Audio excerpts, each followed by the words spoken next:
ಶಿವ ಒಂದು primordial force. ಅಂದ್ರೆ ಅತ್ಯಂತ ಆದಿಯಲ್ಲಿ ಇದ್ದಂಥದ್ದು ಏನು ಅಂತ ಕೇಳಿದ್ರೆ ಶಿವ ಅಂತ. ಓಂ ಇತ್ಯೇಕಾಕ್ಷರಂ ಬ್ರಹ್ಮ ಅಂತ ಕರೀತಾರೆ. ಮೊದಲಿಗೆ ಹುಟ್ಟೋದು ನಾದ, ಆ ನಾದ ಓಂಕಾರವಾಗಿತ್ತು, ಆ ಓಂಕಾರವೇ ಶಿವ ಸ್ವರೂಪ ಅಂತ ಕೂಡ ಹೇಳಲಾಗುತ್ತೆ. ಶಿವನಿಗೆ ಲಿಂಗ ರೂಪ ಯಾಕೆ? ಈ ಲಿಂಗ ರೂಪ ಉದ್ಭವ ಆಗಿದೆ ಹೇಗೆ? ಎಲ್ಲದರ ಮೂಲ ಸ್ವರೂಪ ಅವನೇ. ಇವತ್ತು ನಾವೇನು ವೇದಗಳು ಮತ್ತೊಂದು ಇನ್ನೊಂದು ಎಲ್ಲ ಹೇಳ್ತೀವೋ ಆ ಎಲ್ಲ ಜ್ಞಾನಗಳ ಮೂಲ ಸ್ವರೂಪ ಕೊಟ್ಟವನು ಯಾರು ಅಂದ್ರೆ ಅದು ದಕ್ಷಿಣಾಮೂರ್ತಿ ಸ್ವರೂಪದಲ್ಲಿರುವಂತ ಶಿವ ಅಂತ. ಫಿಸಿಕ್ಸ್ ಏನನ್ನ ಇವತ್ತು ಹುಡುಕಾಟ ನಡೆಸುವಂತ ಪ್ರಯತ್ನ ಮಾಡ್ತಿದ್ಯೋ ಅದು ನಟರಾಜನ ಸ್ವರೂಪದಲ್ಲಿ ಆಗಲೇ ಅನಾವರಣಗೊಂಡಿದೆ ಅಂತ. ಈ ಕಾಸ್ಮಿಕ್ ವೈಶ್ವಿಕ ನೃತ್ಯವನ್ನ ಅವನು ಯಾವಾಗ್ಲೂ ಮಾಡ್ತಾನೆ ಅಂತ. ಶಿವ ವೇದೋಕ್ತ ದೇವತೆನಾ? ಸ್ವಲ್ಪ ಕಾಂಟ್ರವರ್ಸಿ ಇದೆ ಇದರಲ್ಲಿ. ಕುಂಡಲಿನಿ ಶಕ್ತಿ ಅಂತ ಭಾವಿಸೋದಾದ್ರೆ ಶಿವ ಸಹಸ್ರಾರದಲ್ಲಿ ಕೂತಿದ್ದಾನೆ. ಶಿವ ಮತ್ತು ಶಕ್ತಿಯರು ಅಲ್ಲಿ ಹೋಗಿ ಸೇರುವಂತ ಆ ಪ್ರಕ್ರಿಯೆ ಇದೆಯಲ್ಲ, ಅದನ್ನ ಮೋಕ್ಷ ಅಂತ ಕರೆಯೋದಾದ್ರೆ ಶಿವ ತತ್ವ ಈ ಮೋಕ್ಷಕ್ಕೆ ಪ್ರೇರಣೆ ಕೊಡುವಂತ ತತ್ವ ಅಂತ ನಾನು ಅನ್ಕೊಳ್ತೀನಿ. ಶಿವನ ಮತ್ತೊಂದು ಇಂಟ್ರೆಸ್ಟಿಂಗ್ ಸ್ವರೂಪ ಅಂದ್ರೆ ಅರ್ಧನಾರೀಶ್ವರ ರೂಪ. ಅಂದ್ರೆ ಯಾವ ದೇವತೆಗಳನ್ನು ನಾವು ಈ ರೂಪದಲ್ಲಿ ಕಾಣೋದಿಲ್ಲ. ಅಂದ್ರೆ ಧರ್ಮಪತ್ನಿಗೆ ಅರ್ಧ ದೇಹವನ್ನ ಕೊಟ್ಟು ಎಷ್ಟೊಂದು ಒಳ್ಳೆ ಮೆಸೇಜ್ ಅನ್ನ ಶಿವ ಕೊಡ್ತಾನೆ ನಮ್ಗೆ. ಅದ್ರ ಬಗ್ಗೆ ನಮ್ಗೆ ಹೇಳೋದಾದ್ರೆ, ಆ ವಿಭೂತಿಯನ್ನ ಮೈಗೆ ಬಳಕೊಳ್ಳೋದು ಅಂತಂದ್ರೆ ಅದರ ಅರ್ಥ ಏನು ಅಂತಂದ್ರೆ ಈ ಎಲ್ಲ ಬಟ್ಟೆ ನಾವೇನು ಹಾಕೊಳ್ತೀವೋ ಇದು ಒರಿಜಿನಲ್ ಬಟ್ಟೆ ಅಲ್ಲ. ಅಲ್ಟಿಮೇಟ್ಲಿ ಸಾವಿನ ದಿನ ಈ ಇಡೀ ದೇಹ ಬೂದಿಯಾಗುತ್ತಲ್ಲ, ಆ ಬೂದಿಯೇ ನಿಜವಾದ ಬಟ್ಟೆ. ನಮಸ್ಕಾರ, ನಾನು ಹಂಸ. ನೀವ್ ನೋಡ್ತಿದ್ದೀರಾ ಹಂಸ ವಸಿಷ್ಠ ಯೂಟ್ಯೂಬ್ ಚಾನೆಲ್. ಇದು ಹರಟೆ ವಿತ್ ಹಂಸ. ಈಶ್ವರ, ಶಿವ, ರುದ್ರ, ನಮ್ಮ ಮಹಾಶಿವನಿಗೆ ನೂರಾರು ಹೆಸರು. ಆದ್ರೆ ಶಿವ ಅಂದ್ರೆ ಯಾರು? ಶಿವ ತತ್ವ ಅಂದ್ರೆ ಏನು? ಈ ವಿಚಾರಗಳನ್ನೆಲ್ಲ ಇವತ್ತು ನಮ್ಮ ಕಾರ್ಯಕ್ರಮದಲ್ಲಿ ತಿಳ್ಕೊಳ್ಳೋಣ. ವಿಶೇಷವಾಗಿ ಇವತ್ತು ನಮ್ಮ ಕಾರ್ಯಕ್ರಮದಲ್ಲಿ ಶ್ರೀ ಚಕ್ರವರ್ತಿ ಸೂಲಿಬೆಲೆ ಸರ್ ಇದ್ದಾರೆ. ಅವ್ರನ್ನ ಕಾರ್ಯಕ್ರಮಕ್ಕೆ ಸ್ವಾಗತಿಸೋಣ. ನಮಸ್ತೆ ಸರ್, ಕಾರ್ಯಕ್ರಮಕ್ಕೆ ಸ್ವಾಗತ. ನಮ್ಗೆ ಅವಕಾಶ ಕೊಟ್ಟು ನಮ್ಮ ಕಾರ್ಯಕ್ರಮಕ್ಕೆ ಬಂದಿದ್ದಕ್ಕೆ ತುಂಬಾ ತುಂಬಾ ಧನ್ಯವಾದಗಳು ನಿಮ್ಗೆ. Thank you so much. Sir, ಶಿವನ ಬಗ್ಗೆ, ಶಿವ ತತ್ವದ ಬಗ್ಗೆ ಸಾಕಷ್ಟು ವಿಚಾರಗಳನ್ನ ತಮ್ಮಿಂದ ತಿಳ್ಕೊಳ್ಳೋ ಅಂತ ಕುತೂಹಲ, ಆಸೆ ಎರಡೂ ಇದೆ. ಹಾಗಾಗಿ ಮೊದಲನೇದಾಗಿ ಶಿವ ಅಂದ್ರೆ ಯಾರು ಸರ್? ಅರ್ಥದ ದೃಷ್ಟಿಯಿಂದ ನೋಡೋದಾದ್ರೆ ಶಿವ ಅಂತಂದ್ರೆ ಶಂಕರೋತಿ ಇತಿ ಶಿವಂ, ಅಂದ್ರೆ ಮಂಗಳಕಾರಿ, ಮಂಗಳವನ್ನುಂಟು ಮಾಡ್ತಾನೆ ಅನ್ನೋ ಕಾರಣಕ್ಕೋಸ್ಕರ. ವೇದದ ದೃಷ್ಟಿಯಿಂದ ನೋಡೋದಾದ್ರೆ ರುದ್ರ ಅನ್ನೋದನ್ನ ಅಲ್ಲಿ ಅಗ್ನಿಯ ಘೋರ ಸ್ವರೂಪಕ್ಕೆ ರುದ್ರ ಅಂತ ಅಲ್ಲಿ ಕರೆದಿದ್ದಾರೆ. ಹೀಗಾಗಿ ಅವನು ಘೋರ ರೂಪವನ್ನ ಮಾಡುವಂತವನು. ಇನ್ನು ನಾವು ತ್ರಿಮೂರ್ತಿಗಳ ರೂಪದಲ್ಲಿ ಆರಾಧನೆ ಮಾಡುವಾಗ ಲಯಕರ್ತ ಅವನು ಅಂತ ನಾವು ನೋಡ್ತೀವಿ. ಆದ್ರೆ ಸೃಷ್ಟಿಯ ಉತ್ಪತ್ತಿಯು ಅವನ ಕಾರಣದಿಂದಲೇ ಆಗಿದೆ ಅನ್ನೋ ಕಾರಣಕ್ಕೋಸ್ಕರ ಸೃಷ್ಟಿ ಸ್ಥಿತಿ ಲಯ ಎಲ್ಲವುಗಳನ್ನು ಅವನೇ ಮಾಡುವಂತವನು. ಇನ್ನು ತತ್ವದ ದೃಷ್ಟಿಯಿಂದ ನೋಡುವಾಗ ಅವನು ಅಂತರ್ಮುಖಿಯಾಗಿಸ್ಲಿಕ್ಕೆ ನಮ್ಗೆ ಯೋಗಿಯಾಗಿ ನಿಲ್ಲುವಂತವನು ಇದೇ ಶಿವ. ಇನ್ನು ಕಾಲಭೈರವನ ರೂಪದಲ್ಲಿ ನೋಡಬೇಕಾದ್ರೆ ಎಲ್ಲವನ್ನು ರಕ್ಷಣೆ ಮಾಡುವಂತವನು ಶಿವ. ಇನ್ನು ವೀರಭದ್ರನ ರೂಪದಲ್ಲಿ ನೋಡಬೇಕಾದ್ರೆ ಅವನು ಯಾರಾದರೂ ತೊಂದರೆ ಮಾಡ್ತಾ ಇದ್ರೆ ಅವರಿಗೆ ಕಠಿಣ ಶಿಕ್ಷೆ ಕೊಡಬಲ್ಲವನು ವೀರಭದ್ರ. ನೀವು ಯಾವ ದಿಕ್ಕಿನಿಂದಲೂ ನೋಡಿದ್ರೂ ಕೂಡ ಶಿವ ಅಂತಂದ್ರೆ ಎಲ್ಲದರ ಅಂತರ್ಯಾಮಿ, ಎಲ್ಲದರೊಳಗೂ ಅಡಗಿರುವಂತವನು ಅನ್ನುವಂಥ ಭಾವದಿಂದ ನಾನು ಶಿವನನ್ನ ಗ್ರಹಿಸ್ಲಿಕ್ಕೆ ಇಚ್ಛೆ ಪಡ್ತೀನಿ. ಸರ್, ಶಿವ ಸೃಷ್ಟಿಕರ್ತಾನೂ ಹೌದು, ಲಯಕಾರಕ, ಹಾಗೆ ವಿನಾಶಕಾರಿಯೂ ಹೌದು. ಇದನ್ನ ನಾವು ಹೇಗೆ ಅರ್ಥ ಮಾಡ್ಕೊಳ್ಬಹುದು ಅಂತ? ಇದೊಂಥರ ತುಂಬಾ ವಿಸ್ತಾರವಾಗಿರುವಂತ ಆಲೋಚನೆ ಅಂತ ನನಗೆ ಯಾವಾಗ್ಲೂ ಅನ್ಸುತ್ತೆ. ನಮಗೆ ವಾಸ್ತವವಾಗಿ ಶಿವ ಅಂದ ತಕ್ಷಣ ಅದು ಬ್ರಹ್ಮ, ವಿಷ್ಣು, ಮಹೇಶ್ವರ ಈ ಮೂರು ಕಲ್ಪನೆಯನ್ನು ಇಟ್ಕೊಂಡು ನಾವೇನು ಯೋಚನೆ ಮಾಡ್ತೀವಿ ಅಂತಂದ್ರೆ ಶಿವ ಅನ್ನುವವನು ಲಯಕಾರಿ ಅನ್ನುವಂಥ ಭಾವದಿಂದ ನಾವು ತಗೊಳ್ತೀವಿ. ಅದು ಮಹೇಶ್ವರ ಅನ್ನುವನು ಲಯಕಾರಿ ಅನ್ನೋ ಭಾವದಿಂದ. ಆದ್ರೆ ವಾಸ್ತವವಾಗಿ ಅನೇಕ ಪಂಡಿತರು ಇದರ ಬಗ್ಗೆ ವಿಸ್ತಾರವಾಗಿರುವಂತ ಚರ್ಚೆ ಮಾಡ್ತಾ ಏನು ಹೇಳ್ತಾರೆ ಅಂತಂದ್ರೆ ಶಿವ ಒಂದು ಪ್ರೈಮಾರ್ಡಿಯಲ್ ಫೋರ್ಸ್. ಅಂದ್ರೆ ಅತ್ಯಂತ ಆದಿಯಲ್ಲಿ ಇದ್ದಂಥದ್ದು ಏನು ಅಂತ ಕೇಳಿದ್ರೆ ಶಿವ ಅಂತ. ನಾವು ಪರಬ್ರಹ್ಮ ಅನ್ನುವಂಥ ಚರ್ಚೆ ಯಾವಾಗ್ಲೂ ಮಾಡ್ತೀವಲ್ಲ, ಬ್ರಹ್ಮನಿಗೂ ಪರಬ್ರಹ್ಮನಿಗೂ ಒಂದು ವ್ಯತ್ಯಾಸ ಇದೆ. ಬ್ರಹ್ಮ ಅನ್ನೋನು ಚತುರ್ಮುಖ ಬ್ರಹ್ಮ, 4 ಮುಖಗಳಿಂದ ಕೂಡಿರುವಂತವನು. ಅವನೊಂದ್ ಕಡೆ ಕೂತಿರ್ತಾನೆ, ಅವನು ಸೃಷ್ಟಿ ಕಾರ್ಯ ಮಾಡ್ತಾ ಇರ್ತಾನೆ. ಈ ಪರಿಕಲ್ಪನೆಗಳನ್ನ ಪುರಾಣಗಳು ಕಟ್ಟಿಕೊಡ್ತವೆ. ಆದ್ರೆ ಪರಬ್ರಹ್ಮ ಅಂತಂದಾಗ ಆ ಬ್ರಹ್ಮನಿಗೂ ಆದೇಶ ಕೊಡುವಂತವನು ಒಬ್ಬನಿದ್ದಾನೆ ಅಂತ. ಆ ಬ್ರಹ್ಮನನ್ನು ಕೂಡ ಮುನ್ನಡೆಸುವಂತನೊಬ್ಬನಿದ್ದಾನೆ. ನನ್ನೊಳಗೆ, ನಿಮ್ಮೊಳಗೆ ಅಥವಾ ಇಡೀ ಸೃಷ್ಟಿಯ ಚರಾಚರಗಳಲ್ಲೂ ಕೂಡ ಅದನ್ನ ಮುನ್ನಡೆಸುವಂತ ಒಂದು ಶಕ್ತಿ, ಅದು ಪರಬ್ರಹ್ಮ ಅಂತ ಕರೀತಾರೆ. ಈ ಪರಬ್ರಹ್ಮವನ್ನ ಶಿವ ಅನ್ನುವಂಥ ಸ್ವರೂಪದಿಂದ ನೋಡಲಾಗುತ್ತೆ. ಆ ಪರಬ್ರಹ್ಮವೇ ಶಿವ ಮತ್ತು ಶಕ್ತಿ, ಆ ಪರಬ್ರಹ್ಮ ಮತ್ತು ಮಾಯೆ, ಆ ಪರಬ್ರಹ್ಮ ಮತ್ತು ಶಕ್ತಿ ಇವೆರಡೂ ಸೇರಿಕೊಂಡಾಗ ವಿಭಿನ್ನ ಸ್ವರೂಪಗಳನ್ನ ತಾಳುತ್ತೆ ಅನ್ನುವಂಥ ಪರಿಕಲ್ಪನೆಯನ್ನ ನಮ್ಮ ಹಿರಿಯರು ಕಟ್ಟಿಕೊಡ್ತಾರೆ. ಇದು ಹೇಗೆ ಅಂತಂದ್ರೆ ಶಕ್ತಿಯ ಕುರಿತಂತೆ ಹೇಳಬೇಕಾದಾಗ ಅಥವಾ ಮಾಯೆಯ ಕುರಿತಂತೆ ಹೇಳಬೇಕಾದಾಗ 2 ಮಾಯೆಯ ಬಗ್ಗೆ ಹೇಳ್ತಾರೆ. ಒಂದು ವಿದ್ಯಾಮಾಯೆ, ಮತ್ತೊಂದು ಅವಿದ್ಯಾಮಾಯೆ, ಅಥವಾ ಶುದ್ಧ ಮಾಯೆ ಮತ್ತು ಅಶುದ್ಧ ಮಾಯೆ, ಹೀಗೆ ಹೇಳ್ತಾರೆ. ಯಾವಾಗ ಈ ಪ್ರೈಮಾರ್ಡಿಯಲ್ ಫೋರ್ಸ್ ಆಗಿರುವಂತಹ ಶಿವ, ಅತ್ಯಂತ ಪರಬ್ರಹ್ಮ ಸ್ವರೂಪಿಯಾಗಿರುವಂತ ಶಿವ ಶುದ್ಧ ಮಾಯೆಯೊಂದಿಗೆ ಸೇರ್ಕೊಂಡಾಗ ಈ ಬ್ರಹ್ಮಾಂಡದ ರಚನೆಯಾಗುತ್ತೆ ಅಂತ ಹೇಳ್ತಾರೆ. ಇದು ಅರ್ಥವಾಗದೆ ಹೋದಾಗ ಅದಕ್ಕೆ ಅಶುದ್ಧ ಮಾಯೆಯೊಂದಿಗೆ ಬೆರೆತ್ಕೊಂಡಿರುವಂತ ಶಿವ 3 ಸ್ವರೂಪವನ್ನ ತಾನೇ ತಾಳ್ತಾನೆ. ಅದು ಬ್ರಹ್ಮ ವಿಷ್ಣು ಮಹೇಶ್ವರರಾಗಿ ಆಗತ್ತೆ ಅಂತ ಕೂಡ ಹೇಳ್ತಾರೆ. ಸೊ ಈ ದೃಷ್ಟಿಯಿಂದ ನೋಡುವಾಗ ಎಲ್ಲದರ ಒಳಗಿರುವಂತವನು ಅವನೇ. ನೀವು ಪ್ರೈಮಾರ್ಡಿಯಲ್ ಫೋರ್ಸ್ ಶುದ್ಧ ಮಾಯೆಯೊಂದಿಗೆ ಸೇರ್ಕೊಂಡಾಗ ಉಂಟಾಗಿರುವಂತ ಈ ಸೃಷ್ಟಿಯೂ ಅವನೇ.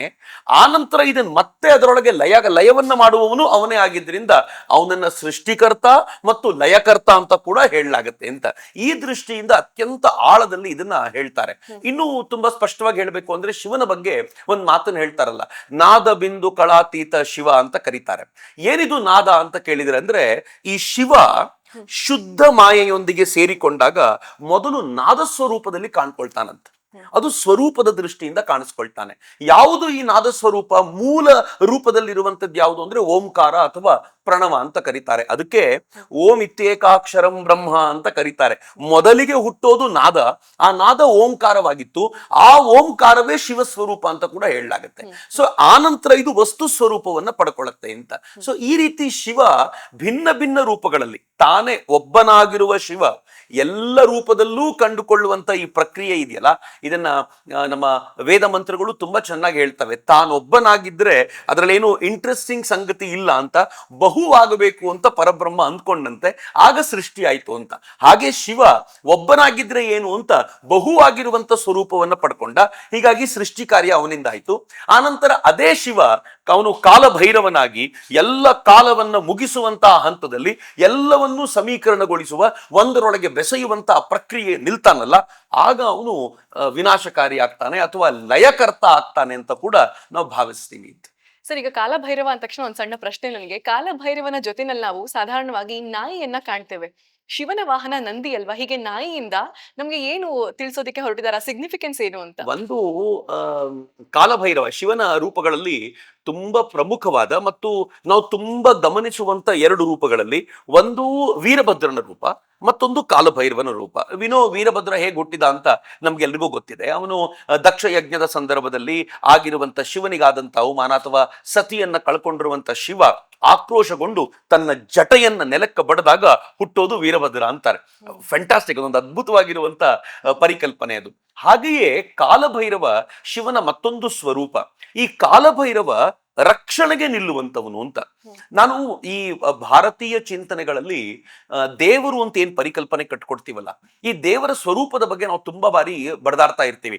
ದೇವರ ಮುಖ ಹೀಗ, ಅವನ ಕೈಯಲ್ಲಿದ. ಆದ್ರೆ ಅದರ ಹಿಂದೆ ಒಂದು ಪರಿಪೂರ್ಣವಾಗಿರುವಂತ ತತ್ವ ಇದೆ. ಈ ತತ್ವವನ್ನ ಕಾಲಭೈರವ ರೆಪ್ರೆಸೆಂಟ್ ಮಾಡ್ತಾನೆ. ಕಾಲಭೈರವ ರಕ್ಷಣೆಗೆ, ಉದಾಹರಣೆಗೆ ನಾವು ಕಾಶಿಗೆ ಹೋದ್ರೆ ನೀವು ಮೊದಲು ಶಿವನ ದರ್ಶನ ಮಾಡೋದಿಲ್ಲ, ಮೊದಲು ಕಾಲಭೈರವನ ದರ್ಶನ ಆಗತ್ತೆ. ಕಾಲಭೈರವನ ದರ್ಶನ ಯಾಕೆ ಅಂತಂದ್ರೆ ಇಡೀ ಕಾಶಿಯ ಕೊತ್ವಾಲ ಅವನು ಅಂತ ಕರೀತಾರೆ. ರಾತ್ರಿ ಬಹಳ ಚೆನ್ನಾಗಿದೆ, ನೀವು ಕಾಶಿಗೆ ಹೋದ್ರೆ ಅಲ್ಲಿ ಕಥೆಗಳನ್ನು ಹೇಳ್ತಾರೆ. ಶಿವನನ್ನ ರಾತ್ರಿ ಹೋಗಿ ಈ ಕೊತ್ವಾಲ ಭೇಟಿ ಮಾಡ್ತಾನಂತೆ, ಅಂದ್ರೆ ಕಾಲಭೈರವ ಭೇಟಿ ಮಾಡ್ತಾನಂತೆ. ಭೇಟಿ ಮಾಡಿ ಅಲ್ಲಿ ಅವನ ಜೊತೆ ರಾತ್ರಿ ಇಡೀ ಚರ್ಚೆ ಮಾಡ್ತಾನಂತೆ. ಇವತ್ತು ಏನೇನಾಗಿದೆ, ಇವತ್ತು ಯಾರ್ಯಾರು ಬಂದಿದ್ದಾರೆ, ಬಂದವ್ರು ಏನ್ ಹೇಳಿದ್ದಾರೆ, ಯಾರದ್ದೇನು ಎಲ್ಲವನ್ನೂ ಹೇಳ್ತಾನಂತೆ. ಹೀಗಾಗಿ ಮೊದಲು ಕಾಲಭೈರವನಿಗೆ ಎಲ್ಲರೂ ನಿವೇದನೆ ಮಾಡ್ಕೊಳ್ತಾರೆ ರಾತ್ರಿ ಭೇಟಿ ಮಾಡಿದಾಗ, ಪರ್ಸನಲಿ ಸ್ವಲ್ಪ ರೆಕಮೆಂಡ್ ಮಾಡು ಅನ್ನೋ ದೃಷ್ಟಿಯಿಂದ. ಆದ್ರೆ ವಾಸ್ತವವಾದ ಅರ್ಥ ಏನು ಅಂತಂದ್ರೆ ಕಾಲಭೈರವ ಆ ಕಾಶಿಯ ರಕ್ಷಣೆಗೆ ನಿಂತಿದ್ದಾನೆ ಅಂತ. ಕಾಶಿಯ ರಕ್ಷಣೆ ಅನ್ನೋದು ಹೊರನೋಟಕ್ಕೆ ಅನಿಸಿದ್ರು ಕೂಡ ನಮ್ಮ ದೇಹ ಇದೆಯಲ್ಲ, ಈ ದೇಹ ಮನಸ್ಸು ಬುದ್ಧಿ ಆತ್ಮ ಈ ಹಂತವಾಗಿ ಒಳಗೆ ಹೋಗ್ಬೇಕಾದಾಗ ನಾವು ಅನೇಕ ಬಾರಿ ವಿಭಿನ್ನವಾಗಿರುವಂತ ಆಕ್ರಮಣಕ್ಕೆ ಒಳಗಾಗ್ತೀವಿ. ಈ ಆಕ್ರಮಣ ಹೊರಗಡೆಯಿಂದನೇ ಆಗ್ಬೇಕು ಅಂತಿಲ್ಲ, ಒಳಗಡೆಯಿಂದನೇ ಬಹಳ ಬಾರಿ ಆಗುತ್ತೆ. ಉದಾಹರಣೆಗೆ ಅರಿಷಡ್ ವರ್ಗಗಳಿವೆ, ಕಾಮ ಕ್ರೋಧ ಲೋಭ ಮೋಹ ಮದ ಮತ್ಸರಗಳು. ಇದು ಒಳಗಡೆಯಿಂದ ನಿರಂತರವಾಗಿ ಜನರೇಟ್ ಆಗ್ತಾ ಇರುತ್ತೆ. ಹೊರಗಡೆ ಇರುವಂತ ಯಾವುದೋ ಒಂದು ವಿಷಯ ಅದನ್ನ ಪ್ರಚೋದಿಸುತ್ತೆ, ಒಳಗದು ಜನರೇಟ್ ಆಗುತ್ತೆ. ಈಗ ನಮ್ಮನ್ನ ಯಾರಾದ್ರೂ ರಕ್ಷಣೆ ಮಾಡ್ಬೇಕಲ್ಲ, ನೀವು ಎಷ್ಟೇ ಪ್ರಯತ್ನ ಪಟ್ಟರು ಅತ್ಯಂತ ಶ್ರೇಷ್ಠವಾಗಿರುವಂತ ಒಬ್ಬ ಸಾಧುವು ಕೂಡ ಹೊರಗಡೆಯ ಯಾವುದೋ ಪ್ರಚೋದನೆಗೆ ಒಳಗಾಗಿ ಒಳಗಡೆಯ ಕಾಮ ಉತ್ಪಾದನೆ ಆಗದೆ ಇರುತ್ತೆ ಅಂತ ನೀವು ಹೇಳಲಿಕ್ಕೆ ಸಾಧ್ಯ ಇಲ್ಲ ಅಂತ. ಹೊರಗಡೆ ನನಗೇನು ಆಗ್ಲಿಲ್ಲ ಅಂತ ಆತ ಇರಬಹುದು, ಆದ್ರೆ ಅಂತರಂಗದೊಳಗೆ ನಡೀತಾ ಇರುವಂತ ಉತ್ಪಾತ ಅವನಿಗೆ ಮಾತ್ರ ಅರ್ಥ ಆಗ್ಲಿಕ್ಕೆ ಸಾಧ್ಯ. ಈ ಶಿವ ಕಾಲಭೈರವನ ಸ್ವರೂಪದಲ್ಲಿದ್ದಾನೆ ಅಂತ ಆದ್ರೆ ಅವನು ಏನ್ ಮಾಡ್ತಾನೆ ಅಂತಂದ್ರೆ ಇವುಗಳಿಂದ ರಕ್ಷಣೆ ಕೊಡಿಸ್ತಾನೆ. ಹೀಗಾಗಿ ಕಾಲಭೈರವ ಅನ್ನೋನು ನಮ್ಮನ್ನ ಇವೆಲ್ಲವುಗಳಿಂದ ರಕ್ಷಣೆ ಕೊಡಿಸಬಲ್ಲಂತ ದೇವರು. ರಕ್ಷಣೆಗೆ ಹೆಸರುವಾಸಿಯಾಗಿರುವಂತ ಪ್ರಾಣಿ ಯಾವುದು? ನಾಯಿ. ನಮ್ಮ ಮನೇಲಿ ಒಂದು ನಾಯಿ ಇದೆ ಅಂತಂದ್ರೆ ನೆಮ್ಮದಿಯ ನಿದ್ದೆ ಮಾಡ್ತೀವಿ ಅಂತ. ಆ ನಾಯಿ ಅಲ್ಲಿರುತ್ತೆ, ಅದ್ ನೋಡ್ಕೊಳತ್ತೆ, ಯಾಕಂದ್ರೆ ಅದು ತುಂಬಾ ನಿಯತ್ತಿನ ಪ್ರಾಣಿ. ಅದ್ ನನ್ನ ಮಾತನ್ನ ಕೇಳುತ್ತೆ, ಅದು ನನ್ನ ಮನೆಗೆ ಈ ಒಡೆಯನಿಗೆ ಏನು ತೊಂದರೆ ಆಗದಂತೆ ನೋಡ್ಕೊಳತ್ತೆ. ನೀವು ಮಾಡ್ಬೇಕಾಗಿರೋದು ಇಷ್ಟೇ, ನಾಯಿಯ ಪ್ರೀತಿಯನ್ನು ಗಳಿಸ್ಬೇಕಷ್ಟೇ. ಈ ನಾಯಿ ನಿಮ್ಮನ್ನು ಒಡೆಯ ಅಂತ ಭಾವಿಸಬೇಕು, ಇದು ನಿಮ್ಮ ಮೇಲೆ ಪ್ರೀತಿ ಇಡುವಂತೆ ಮಾಡ್ಬೇಕು. ಆಮೇಲೆ ನಿಮಗೆ ಯಾರಿಂದಾದ್ರೂ ತೊಂದರೆ ಬರುತ್ತೆ ಅಂತಂದ್ರೆ ಆ ನಾಯಿ ಫೈಟ್ ಮಾಡುತ್ತೆ. ಅದಕ್ಕೆ ಸಿಂಬಲೈಸ್ ಆಗಿ ಈ ಕಾಲಭೈರವನ ಜೊತೆ ನಾಯಿ ಯಾವಾಗ್ಲೂ ಇರುತ್ತೆ. ಯಾಕೆ ಅಂತಂದ್ರೆ ಒಮ್ಮೆ ಒಲಿಸಿಕೋ, ಆ ನಂತರ ನಿನಗೆ ಯಾವುದೇ ಅರಿಷಡ್ವರ್ಗಗಳು ಕಾಡದಂತೆ ಇದು ಕಾಪಾಡುತ್ತೆ ಅಂತ ಹೇಳುವಂತ ಪ್ರಕ್ರಿಯೆ ಅಂತ. ಹೀಗಾಗಿ ಮೇಲ್ನೋಟಕ್ಕೆ ನೋಡುವಾಗ ದೇವರು, ಈ ನಾಯಿ, ಈ ಪ್ರಕ್ರಿಯೆ ಕಂಡರೂ ಕೂಡ ಅಂತರಂಗದಲ್ಲಿ ಇದಕ್ಕೆ ತನ್ನದೇ ಆಗಿರುವಂತ ಒಂದು ವಿಶೇಷವಾಗಿರುವಂತ ಅರ್ಥ ಇದೆ ಅಂತ ನನ್ಗನ್ಸತ್ತೆ. ಈ ತತ್ವವನ್ನ ಅರ್ಥ ಮಾಡ್ಕೋಬೇಕು ಅಂತ. ಸರ್, ಶಿವನಿಗೆ ಲಿಂಗ ರೂಪ ಯಾಕೆ? ಈ ಲಿಂಗ ರೂಪ ಉದ್ಭವ ಆಗಿದ್ ಹೇಗೆ? ಇದು ಬಹಳ ವಿಶೇಷವಾಗಿರುವಂತ ಪ್ರಶ್ನೆ, ನನ್ನ ತುಂಬಾ ಕಾಡ್ತಾ ಇದ್ದಂತ ಪ್ರಶ್ನೆ ಇದು. ಸುದೀರ್ಘ ಕಾಲ ನಾನು ಬಹಳ ಒದ್ದಾಡಿದ್ದೀನಿ. ಯಾಕೆ ಅಂತಂದ್ರೆ, ನೀವು ಯಾವುದೇ ದೇವರನ್ನು ನೋಡಿದಾಗ್ಲೂ ಆ ದೇವರದೊಂದು ಸ್ವರೂಪ ಅಂತ ನೀವು ಇನ್ನು ಯಾವುದನ್ನು ಪೂಜೆ ಮಾಡೋದಿಲ್ಲ. ವೇದ ಕಾಲದಲ್ಲಿ, ವೇದ ನಂತರ, ವೇದೋತ್ತರ ಕಾಲ ಮತ್ತು ವೇದ ಕಾಲ ಅಂತ ನೀವು ಎಕ್ಸಾಕ್ಟ್ಲಿ ಡಿವೈಡ್ ಮಾಡ್ಲಿಕ್ಕೆ ಆಗದೆ ಹೋದ್ರು, ನಾನು ಪುರಾಣಗಳನ್ನ ಸಾಧಾರಣವಾಗಿ ವೇದ ನಂತರದ್ದು ಅಂತ ಭಾವಿಸ್ತೀನಿ. ಯಾಕೆಂದ್ರೆ ಪುರಾಣದ ಕಾಲದಲ್ಲಿ ಅನೇಕ ವೇದ ಕಾಲದ ಚಿಂತನೆಗಳಿಂದ ಸ್ವಲ್ಪ ಕೆಳಗಿಳಿದಿದ್ದೀವೋ ಏನೋ ಬೇರೆ ಬೇರೆ ಸ್ವರೂಪವನ್ನ ಪಡ್ಕೊಂಡಿದ್ದೀವಿ. ಆ ದೃಷ್ಟಿಯಿಂದ ನೋಡೋದಾದ್ರೆ ವೇದ ಕಾಲದ ನಂತರ ನಾವು ಎರಡು ಸಂಕೇತಗಳನ್ನು ಪೂಜಿಸುವಂತ ಪ್ರಕ್ರಿಯೆ ಆರಂಭವಾಗಿದೆ. ಮೊದಲು ವಿಷ್ಣುವನ್ನ ಸಾಲಿಗ್ರಾಮ ಸ್ವರೂಪದಲ್ಲಿ, ಈಗಲೂ ಬಹಳ ಕಡೆ ನೀವು ನೋಡ್ತೀರಾ ಸಾಲಿಗ್ರಾಮ ಇದೆ ಅಂದ್ರೆ ಸಾಕ್ಷಾತ್ ವಿಷ್ಣು ಇದ್ದಾನೆ ಅಂತ. ಹಾಗೆ ಶಿವನನ್ನ ಲಿಂಗ ರೂಪದಲ್ಲಿ ಪೂಜೆ ಮಾಡ್ತಾರೆ. ಇಂಟ್ರೆಸ್ಟಿಂಗ್ ಸಂಗತಿ ಏನ್ ಗೊತ್ತಾ, ವಿಷ್ಣುವನ್ನ ಸಾಲಿಗ್ರಾಮದ ಜೊತೆಗೆ ಮೂರ್ತಿಯನ್ನೂ ಇಟ್ಟು ಪೂಜೆ ಮಾಡ್ತಾರೆ. ಆದ್ರೆ ಶಿವನನ್ನ ಮೂರ್ತಿ ಇಟ್ಟು ಪೂಜೆ ಮಾಡೋದು ತುಂಬಾ ಕಡಿಮೆ. ನೀವು ಯಾವುದೇ ಶಿವನ ದೇವಸ್ಥಾನಕ್ಕೆ ಹೋಗಿ, ನೀವು ದ್ವಾದಶ ಜ್ಯೋತಿರ್ಲಿಂಗಗಳಿಗೆ ಹೋಗಿ, ದ್ವಾದಶ ಜ್ಯೋತಿರ್ಲಿಂಗ ಶಿವನ ಆವಿರ್ಭಾವವಾಗಿರುವಂತ ಸ್ಥಾನವಾದ್ರೂ ಅಲ್ಲಿ ಮೂರ್ತಿಗಳಿಲ್ಲ, ಶಿವನ ಸ್ವರೂಪವಾಗಿರುವಂತ ಶಿವಲಿಂಗ ಇದೆ ಅಂತ. ಇದಕ್ಕೆ ಎರಡು ತರದ ಅರ್ಥಗಳನ್ನ ಕೊಡ್ತಾರೆ. ಮೊದಲನೇದು, ನೀವು ಅಮರಕೋಶವನ್ನ ನೋಡೋದಾದ್ರೆ ಈ ಲಿಂಗ ಅನ್ನೋ ಪದಕ್ಕೆ ಎರಡು ಅರ್ಥ ಇದೆ. ಒಂದು, ಲಿಂಗ ಅನ್ನೋದು ಸ್ವರೂಪ ಅಂತ, ಒಂದು ಚಿಹ್ನೆ. ಎರಡನೇದು, ಲಿಂಗ ಅನ್ನೋದು ಶಿಷ್ಣ, ಪುರುಷ ಜನನಾಂಗ ಅಂತ ಕರೀತಾರೆ. ಈ ಅನೇಕರ ವಾದ, ಎರಡು ತರದ ವಾದಗಳಿವೆ. ಶಿವಲಿಂಗ ಅನ್ನೋದು ಪುರುಷ ಜನನಾಂಗದ ಪೂಜೆ ಅಂತಲೂ, ಮತ್ತು ಶಿವಲಿಂಗ ಅನ್ನೋದು ಒಂದು ಸ್ವರೂಪ, ಚಿಹ್ನೆಯ ಪೂಜೆ ಅಂತಲೂ ಎರಡು ವಾದ ಇದೆ. ಈ ಮೊದಲನೇ ವಾದಗಳವ್ರು ಏನ್ ಹೇಳ್ತಾರೆ ಅಂತಂದ್ರೆ, ಈ ಬುಡಕಟ್ಟು ಜನಾಂಗದಲ್ಲಿ ಸೃಷ್ಟಿಗೆ ಕಾರಣವಾಗುವಂತ ಇದನ್ನ ಪೂಜಿಸುವಂತ ಒಂದು ಪ್ರಕ್ರಿಯೆ ಇತ್ತು ಅಂತ ಹೇಳ್ತಾರೆ. ಹೀಗಾಗಿ ಅದು ಡೆವಲಪ್ ಆಗಿ ಬಂತು. ಮುಂದೆ ಆರ್ಯರು ಬಂದ ನಂತರ ಇಲ್ಲಿ ಅದಕ್ಕೊಂದು ಸ್ವರೂಪವನ್ನು ಕೊಟ್ಟು ಅದಕ್ಕೆ ಲಿಂಗದ ಸ್ವರೂಪ ಬೇರೆ ಮಾಡಿದ್ರು ಅಂತ. ನನಗೆ ಬಹಳ ಕಾಲ ಕಾಡ್ತಾ ಇದ್ದ ಪ್ರಶ್ನೆ, ಬಿಕಾಸ್ ನಾನು ಭೂತಾನಿಗೆ ಹೋಗಿದ್ದಾಗ ನಾನು ಇದ್ರ ಬಗ್ಗೆ ತುಂಬಾ ಹುಡುಕಾಟ ನಡೆಸುವಂತ ಪ್ರಯತ್ನ ಮಾಡಿದ್ದೀನಿ. ಎಲ್ಲೆಲ್ಲಿ ನಿಜವಾಗಿಯೂ ಶಿಷ್ಣದ ಪೂಜೆ ನಡೆಯುತ್ತೆ ಅಂತ ನಾನು ನೋಡ್ಕೊಂಡು ಬಂದಿದ್ದೀನಿ. ಭೂತಾನಲ್ಲಿ ಒಂದು ಜಾಗ ಇದೆ, ಅಲ್ಲಿ ಶಿಷ್ಣದ ಪೂಜೆಯೇ ನಡೆಯುತ್ತೆ. ಬರೀ ಶಿಷ್ಣ ಅಂತಲ್ಲ, ಒಂದು ಜಾಗ ಅಂತಲ್ಲ, ಅನೇಕ ಕಡೆಗಳಲ್ಲಿ ಹಾಗೆ ಆ ಶಿಷ್ಣವನ್ನಿಟ್ಟು ಅಲ್ಲಿ ತಾಯಂದ್ರು ಹೋಗ್ತಾರೆ, ಅದಕ್ಕೆ ನಮಸ್ಕಾರ ಮಾಡ್ತಾರೆ. ಪುರುಷರು ಹೋಗ್ತಾರೆ, ತಮಗೆ ಮಕ್ಕಳಾಗದೆ ಹೋದಾಗ ಅದರಿಂದ ಶಕ್ತಿ ಕೊಡು ಅಂತ ಕೇಳ್ಕೊಳ್ತಾರೆ. ಲಿಟ್ರಲಿ ಶಿಷ್ಣದ ಪೂಜೆಯೇ. ಅದನ್ನ ನೋಡುವಾಗ ನನಗೇನ್ ಅನ್ನಿಸ್ತು ಅಂತಂದ್ರೆ, ಭಾರತದಲ್ಲಿ ಅಕಸ್ಮಾತ್ ಇದು ಬುಡಕಟ್ಟು ಜನಾಂಗದ ಕಾರಣಕ್ಕೋಸ್ಕರ ಬಂದಿದ್ದಾದ್ರೆ ಒಂದು ಕಡೆ ಆದ್ರೂ ಶಿಷ್ಣ ಪೂಜೆ ಕಾಣ್ಬೇಕಲ್ಲ. ಎಲ್ಲೂ ಇಲ್ಲ. ಭಾರತದಲ್ಲಿ ಅಷ್ಟೂ ಇರೋದು ಶಿವಲಿಂಗದ ಸ್ವರೂಪವೇ. ನಿಮ್ಗೆಲ್ಲೋ ಭೂಮಿಯ ಉತ್ಖನನ ಮಾಡಿದಾಗ ಇಷ್ಟು ಶಿವಲಿಂಗಗಳು ಸಿಗ್ತವೆ, ಒಂದಾದ್ರೂ ಶಿಷ್ಣ ಸ್ವರೂಪದಲ್ಲಿ ಸಿಗಬೇಕಲ್ಲ. ಯಾವುದೂ ಇಲ್ಲ ಅಂತಂದ್ರೆ ಈ ವಾದಕ್ಕೆ ಇಲ್ಲಿ ಪುರಸ್ಕಾರ ಇಲ್ಲ ಅಂತ. ಹಾಗಿದ್ಮೇಲೆ ಏನು, ಇದು ಸ್ವರೂಪ, ಚಿಹ್ನೆ ಎನ್ನುವಂತ ಭಾವದಿಂದಲೇ ಪೂಜಿಸೋದು ಅಂತ. ಹೀಗಾಗಿ ಶಿವನ ಸ್ವರೂಪವಾಗಿ, ಶಿವನ ಚಿಹ್ನೆಯಾಗಿ ಇಲ್ಲಿ ಲಿಂಗವನ್ನ ಯೋಚನೆ ಮಾಡ್ತಾರೆ. ಈ ಲಿಂಗವನ್ನ ಯೋಚನೆ ಮಾಡುವಾಗ ಶಿವ ಮತ್ತು ಶಕ್ತಿ, ಈ ಪೀಠ ಕೆಳಗಡೆದಿದೆಯಲ್ಲ ಅದನ್ನ ಶಕ್ತಿ ಪೀಠ ಅಂತ ಕರೀತಾರೆ. ಮೇಲಿರೋದು ಶಿವ ಸ್ವರೂಪ. ಶಿವ ಮತ್ತು ಶಕ್ತಿ ಒಬ್ಬರನ್ನ ಬಿಟ್ಟು ಒಬ್ರು ಇರೋದಿಲ್ಲ, ಅವ್ರು ಯಾವಾಗ್ಲೂ ಜೊತೆಯಲ್ಲಿರ್ತಾರೆ. ಇನ್ನು ಇನ್ಫ್ಯಾಕ್ಟ್ ಇನ್ನು ಮಜವಾದ ಸಂಗತಿ ಏನು ಅಂದ್ರೆ, ನೀವು ಆರಂಭದಲ್ಲೇ ಕೇಳಿದ್ರಿ, ಶಿವ ಹುಟ್ಟು ಲಯ ಎಲ್ಲದರ ಕಾರಣ, ಸೃಷ್ಟಿ ಲಯ ಎಲ್ಲದರ ಕಾರಣ. ಇದಕ್ಕೆ ಸಂಕೇತವಾಗಿ ಏನ್ ಮಾಡ್ತಾರೆ ಅಂತಂದ್ರೆ, ಶಾಸ್ತ್ರೋಕ್ತವಾಗಿ ಶಿವಲಿಂಗದ ಪೀಠವನ್ನ ಮಾಡುವಂತವರು ಆ ಕೆಳಗಿನ ಪೀಠ ಇರುತ್ತಲ್ಲ ಅದ್ರಲ್ಲಿ 3 ಸ್ಪೇಸ್ ಕ್ರಿಯೇಟ್ ಮಾಡ್ತಾರೆ.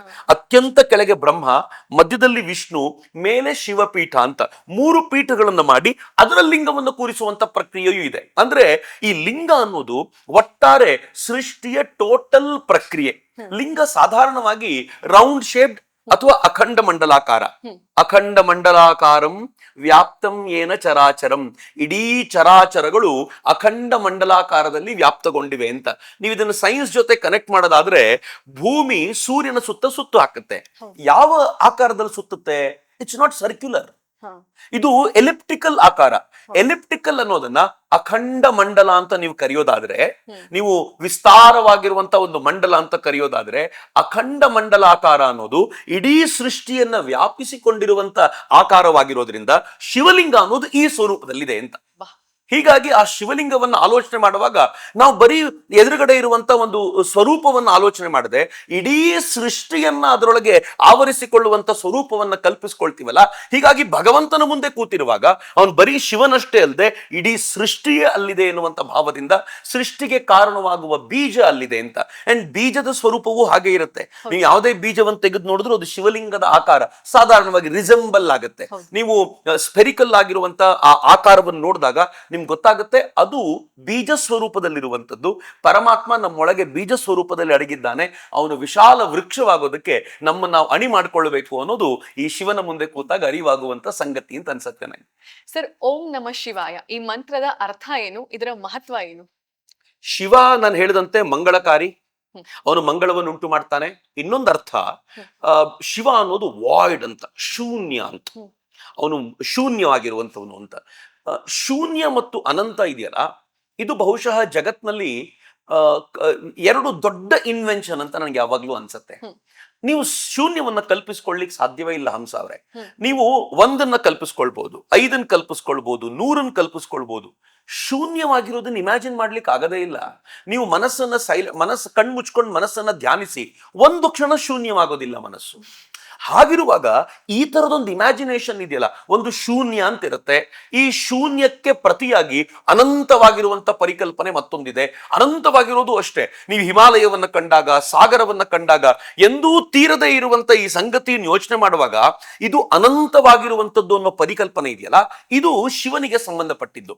ನಾವು ಶಿವನನ್ನ ಧ್ಯಾನಿಸುವಾಗ ಈ ಶಿವ ಮಂತ್ರವನ್ನ, ಶಿವ ಪಂಚಾಕ್ಷರಿ ಮಂತ್ರವನ್ನ, ನಮಃ ಶಿವಾಯ, ಓಂ ನಮಃ ಶಿವಾಯ ಅಂತ ಏನಿದೆ, ಈ ಶಿವ ಪಂಚಾಕ್ಷರಿ ಮಂತ್ರವನ್ನ ನಾವು ಜಪಿಸುವಾಗ ಮೇಲ್ನೋಟದ ಅರ್ಥ ನಮಃ ಶಿವಾಯ, ಶಿವನಿಗೆ ನಮಸ್ಕರಿಸ್ತೇನೆ ಅಂತ. ಆದ್ರೆ ಈ ಮಂತ್ರದ ಇಡೀ ಶಿವ ನಮಃ ಶಿವಾಯ ಅನ್ನೋದು ಇಡೀ ಶಿವನ ವ್ಯಕ್ತಿತ್ವವನ್ನ ಒಳಗೊಳ್ಳುತ್ತೆ. ನೀವು ಶಂಕರಾಚಾರ್ಯರ ಸ್ತೋತ್ರ ಇದೆ, ಆ ಶಂಕರಾಚಾರ್ಯರು ಸ್ತೋತ್ರದಲ್ಲಿ ಪ್ರತಿಯೊಂದು ಅಕ್ಷರವನ್ನು ವಿಸ್ತಾರಗೊಳಿಸ್ತಾ ಹೋಗ್ತಾರೆ. ನಾಗೇಂದ್ರ ಹಾರಾಯ, ಮಹೇಶ್ವರಾಯ, ಭಸ್ಮಾಂಗರಾಗಾಯ, ಹೀಗೆ ಉದ್ದಕ್ಕೂ ಬರ್ತಾ ಹೋಗುತ್ತೆ. ಅವರು ಅದರಲ್ಲಿ ತಸ್ಮಿನ್ ನಕಾರಾಯ ನಮಃ ಶಿವಾಯ ಅಂತಾರೆ. ಮೊದಲನೇ ನಕಾರದಿಂದ ಶಿವನಿಗೆ ನಮಸ್ಕಾರ, ಆಮೇಲೆ ಮಕಾರದಿಂದ ಶಿವನಿಗೆ ನಮಸ್ಕಾರ, ಆಮೇಲೆ ಶಕಾರದಿಂದ ಶಿವನಿಗೆ ನಮಸ್ಕಾರ. ಅವನ ಇಡೀ ಕ್ಯಾರೆಕ್ಟರಿಸ್ಟಿಕ್ಸ್ ಅನ್ನ ವರ್ಣಿಸ್ತಾ ಹೋಗ್ತಾರೆ. ನಮಃ ಶಿವಾಯ ಅನ್ನುವಾಗ ಅವನ ಇಡೀ ಕ್ಯಾರೆಕ್ಟರ್ಸು ಅದರೊಳಗೆ ಸೇರ್ಕೊಳ್ಳುತ್ತೆ. ನಾನು ಅದನ್ನು ಮಂತ್ರವಾಗಿ ಜಪಿಸೋದು ನನಗೊಂದು ಶಕ್ತಿ ಆಗುತ್ತೆ ಅಂತ.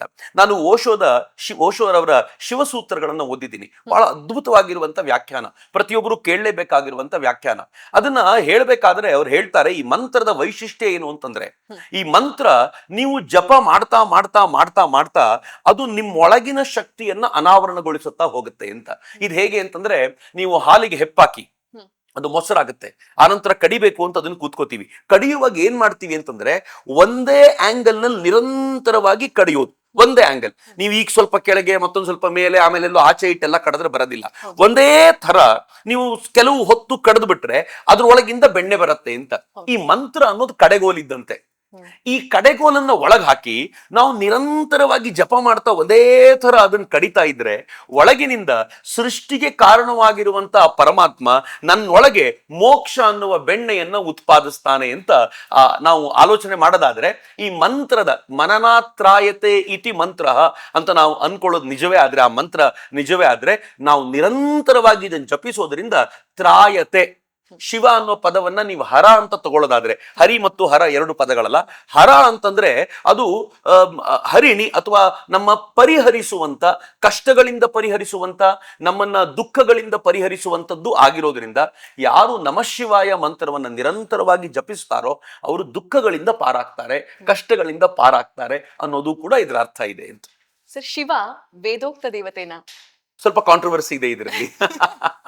ಹೇಗೆ ಅಂತಂದ್ರೆ, ಇದು ಏನಾಗುತ್ತೆ, ಭಾರತದಲ್ಲಿ ಶೈವ ವೈಷ್ಣವ ಗಲಾಟೆಗಳು ಶುರುವಾದ ನಂತರ ಶಿವ ದೊಡ್ಡವನೋ ವಿಷ್ಣು ದೊಡ್ಡವನೋ ಅಂತ ದೊಡ್ಡ ಚರ್ಚೆ ಶುರುವಾಯ್ತು. ಹೌದು. ಆಗ ನಮ್ಮವರು ಸಮೀಕರಣದ ಮಂತ್ರವನ್ನು ತಗೊಂಡ್ ಬಂದ್ರು. ಏನು ಅಂತಂದ್ರೆ, ಶಿವನ ಹೃದಯ ವಿಷ್ಣು, ವಿಷ್ಣುವಿನ ಹೃದಯ ಶಿವ, ಅಥವಾ ಶಿವ ವಿಷ್ಣುವಿನ ಭಕ್ತ, ವಿಷ್ಣು ಶಿವನ ಭಕ್ತ ಅಂತ. ಒಬ್ರಿಗೊಬ್ರು ಇಟ್ಸ್ ಅಗೇನ್ ಅ ಸೈಕಲ್. ಇವನು ಅವನನ್ನು ಪೂಜಿಸ್ತಿರ್ತಾರೆ, ಅವ್ರು ಇವನನ್ನು ಪೂಜಿಸ್ತಿರ್ತಾರೆ.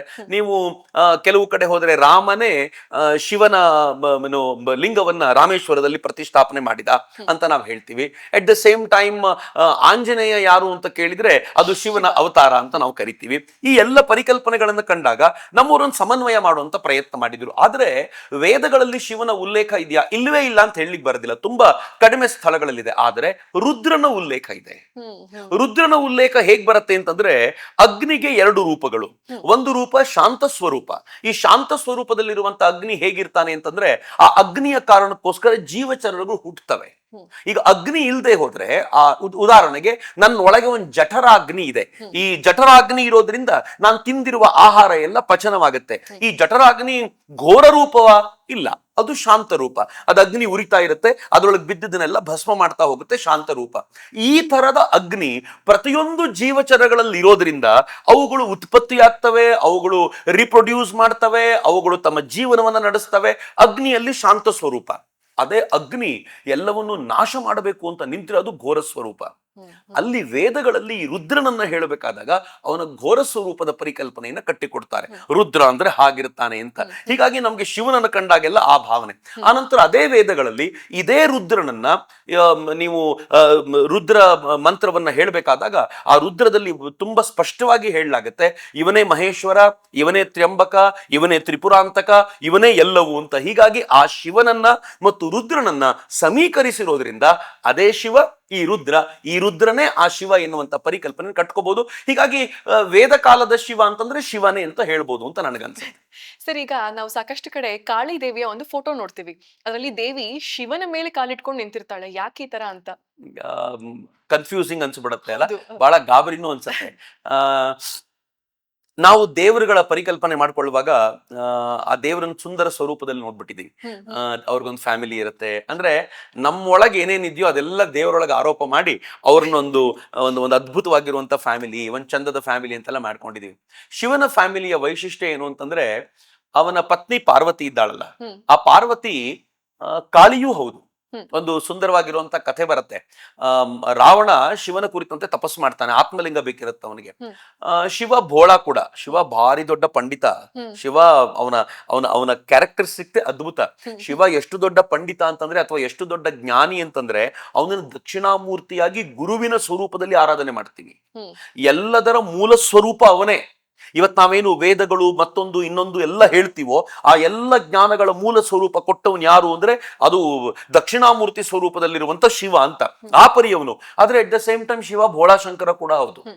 ಬಹಳ ಬಾರಿ ತುಂಬಾ ಬುದ್ಧಿವಂತರು, ತುಂಬಾ ಪಂಡಿತರು, ತುಂಬಾ ಜ್ಞಾನಿಗಳು, ಸದಾಕಾಲ ಜ್ಞಾನದಲ್ಲೇ, ಜ್ಞಾನ ಮಾರ್ಗದಲ್ಲೇ ಇರುವಂತವರು ಹೊರ ಜಗತ್ತಿಗೆ ಭೋಳ ಆಗಿರ್ತಾರೆ, ಅವ್ರಿಗೆ ಇದೇನು ಗೊತ್ತಿರೋದಿಲ್ಲ. ಶಿವ ಆ ತರದ ಕ್ಯಾರೆಕ್ಟರ್ನು. ಈ ರಾವಣ ತಪಸ್ ಮಾಡಿದಾಗ ಪ್ರತ್ಯಕ್ಷನಾಗ್ತಾನೆ. ಪ್ರತ್ಯಕ್ಷನಾದಾಗ ಒಬ್ಬನೇ ಇರಲ್ಲ, ಪಾರ್ವತಿ ಬೇರೆ ಇರ್ತಾಳೆ. ಪಾರ್ವತಿ ಬಹಳ ಸುಂದರಿ, ಸಹಜವೇ. ಆ ಸೌಂದರ್ಯವನ್ನ ನೋಡಿ ಇವನ ಆತ್ಮಲಿಂಗವನ್ನು ಕೇಳೋದು ಮರೆತು ಪಾರ್ವತಿನ ಕಳಿಸ್ಕೊಳ್ಳೋದು ಬಿಡ್ತಾನೆ. ಹಂಗಂದಾಗ ಶಿವ ಆಯ್ತು ಅಂತಾನೆ, ಹೇ ನನ್ ಭಕ್ತ, ನೀನ್ ಕೇಳಿದ್ಮೇಲೆ ನಾನು ಇಲ್ಲ ಅಂತ ಹೇಳೋದು ಹೇಗೆ, ಹೋಗು ಅಂದ್ಬಿಡ್ತಾನೆ. ಇವಳಿಗೆ ಗಾಬರಿ ಆಗ್ಬಿಡುತ್ತೆ, ಏನ್ ಕಳ್ಸಬಿಟ್ನಲ್ಲ, ಏನ್ ಕೇಳಲೇ ಇಲ್ವಲ್ಲ ಅಂತ. ಆಗ ಇವಳು ಬಂದ ನಾರದ ಸಿಕ್ಕಿದಾಗ ಬಹಳ ಬೇಜಾರದು, ಮ್ಲಾನವದನರಾಗಿಳುವಂತ ಈ ಪಾರ್ವತಿಯನ್ನು ಕಂಡು ನಾರದ ಕೇಳ್ತಾನೆ, ಏನಾಯ್ತು ತಾಯಿ ಅಂತ. ಹಿಂಗ್ ನನ್ನನ್ನು ಕಳಿಸು ಅಂದ್ರೆ ಕಳಿಸೇ ಬಿಟ್ಟ ಕಣೋ ಇವನು. ಮುಂದೆ ಹೋಗ್ತಿರ್ತಾನೆ ಅವನು, ಹಿಂದೆ ಪಾರ್ವತಿ ಹೋಗ್ತಿರ್ತಾಳಂತೆ. ಆಗ ನಾರದರು ಈ ಮಾತನ್ನ ಹೇಳ್ತಾರೆ ಬಹಳ ಚೆನ್ನಾಗಿ, ನೋಡು ಅವ್ನ್ ಕೇಳಿರೋದು ನಿನ್ನನ್ನು ಕಳಿಸು ಅಂತ, ಇದೇ ರೂಪದಲ್ಲಲ್ಲ, ನಿನ್ನ ಇನ್ನೊಂದು ರೂಪ ಇದೆಯಲ್ಲ ಕಾಳಿಯ ರೂಪ, ಆ ರೂಪದಲ್ಲಿ ಹೋಗಿ ಓಡೋಗ್ಬಿಡ್ತಾನ ಅವನು ಅಂತ. ಭಯಾನಕವಾಗಿರುವಂತ ಕಾಳಿಯ ರೂಪವನ್ನು ಧರಿಸಿ ಹೆಜ್ಜೆ ಇಡ್ಲಿಕ್ಕೆ ಶುರು ಮಾಡಿದ್ಲು. ಇವ್ನು ಯಾಕೋ ಹೆಜ್ಜೆಯ ಸದ್ದು ಚೇಂಜ್ ಆಯ್ತಲ್ಲ ಅಂತ ಹಿಂದೆ ನೋಡಿ ಗಾಬರಿಗೊಂಡ. ನಾನ್ ಕೇಳಿದ್ ಯಾರನೋ ಇದ್ಯಾರೋ ಬರ್ತಿದ್ಯಲ್ಲ ಅಂತ, ನಾನೇ ಅವಳು ಅಂತ ಇವಳು ಅಂದಿದ ತಕ್ಷಣ ನೀನು ಬೇಡ ಹೋಗುತ್ತಾಯಿ. ಸೊ ಕಾಳಿಯ ಸ್ವರೂಪ ಅಷ್ಟು ಭಯಾನಕ. ಸೊ ಇದರಲ್ಲಿ ಎಷ್ಟು ಚೆನ್ನಾಗಿದೆ ಅಂತಂದ್ರೆ, ಇದಕ್ಕೆ ತತ್ವರೂಪವೂ ಒಂದಿದೆ, ಒಂದು ಈ ಸ್ವರೂಪದ ಆಧಾರದ ಮೇಲೆ ಒಂದು ಕಥೆಯನ್ನು ಹೇಳ್ತಾರೆ. ನಾನು ಹೆಚ್ಚು ತತ್ವರೂಪಕ್ಕೆ ಗಮನ ಕೊಡುವಂತವನು, ಆದ್ರೂ ಈ ಸ್ವರೂಪದ ಕಥೆಯು ಎಷ್ಟು ಚೆನ್ನಾಗಿದೆ ಅಂತಂದ್ರೆ, ಕಾಳಿ ರೌದ್ರಾವತಾರ ತಾಳಿದಾಗ ಅವಳನ್ನ ಸಮಾಧಾನ ಮಾಡಿಸೋದು ಸುಲಭ ಅಲ್ಲ.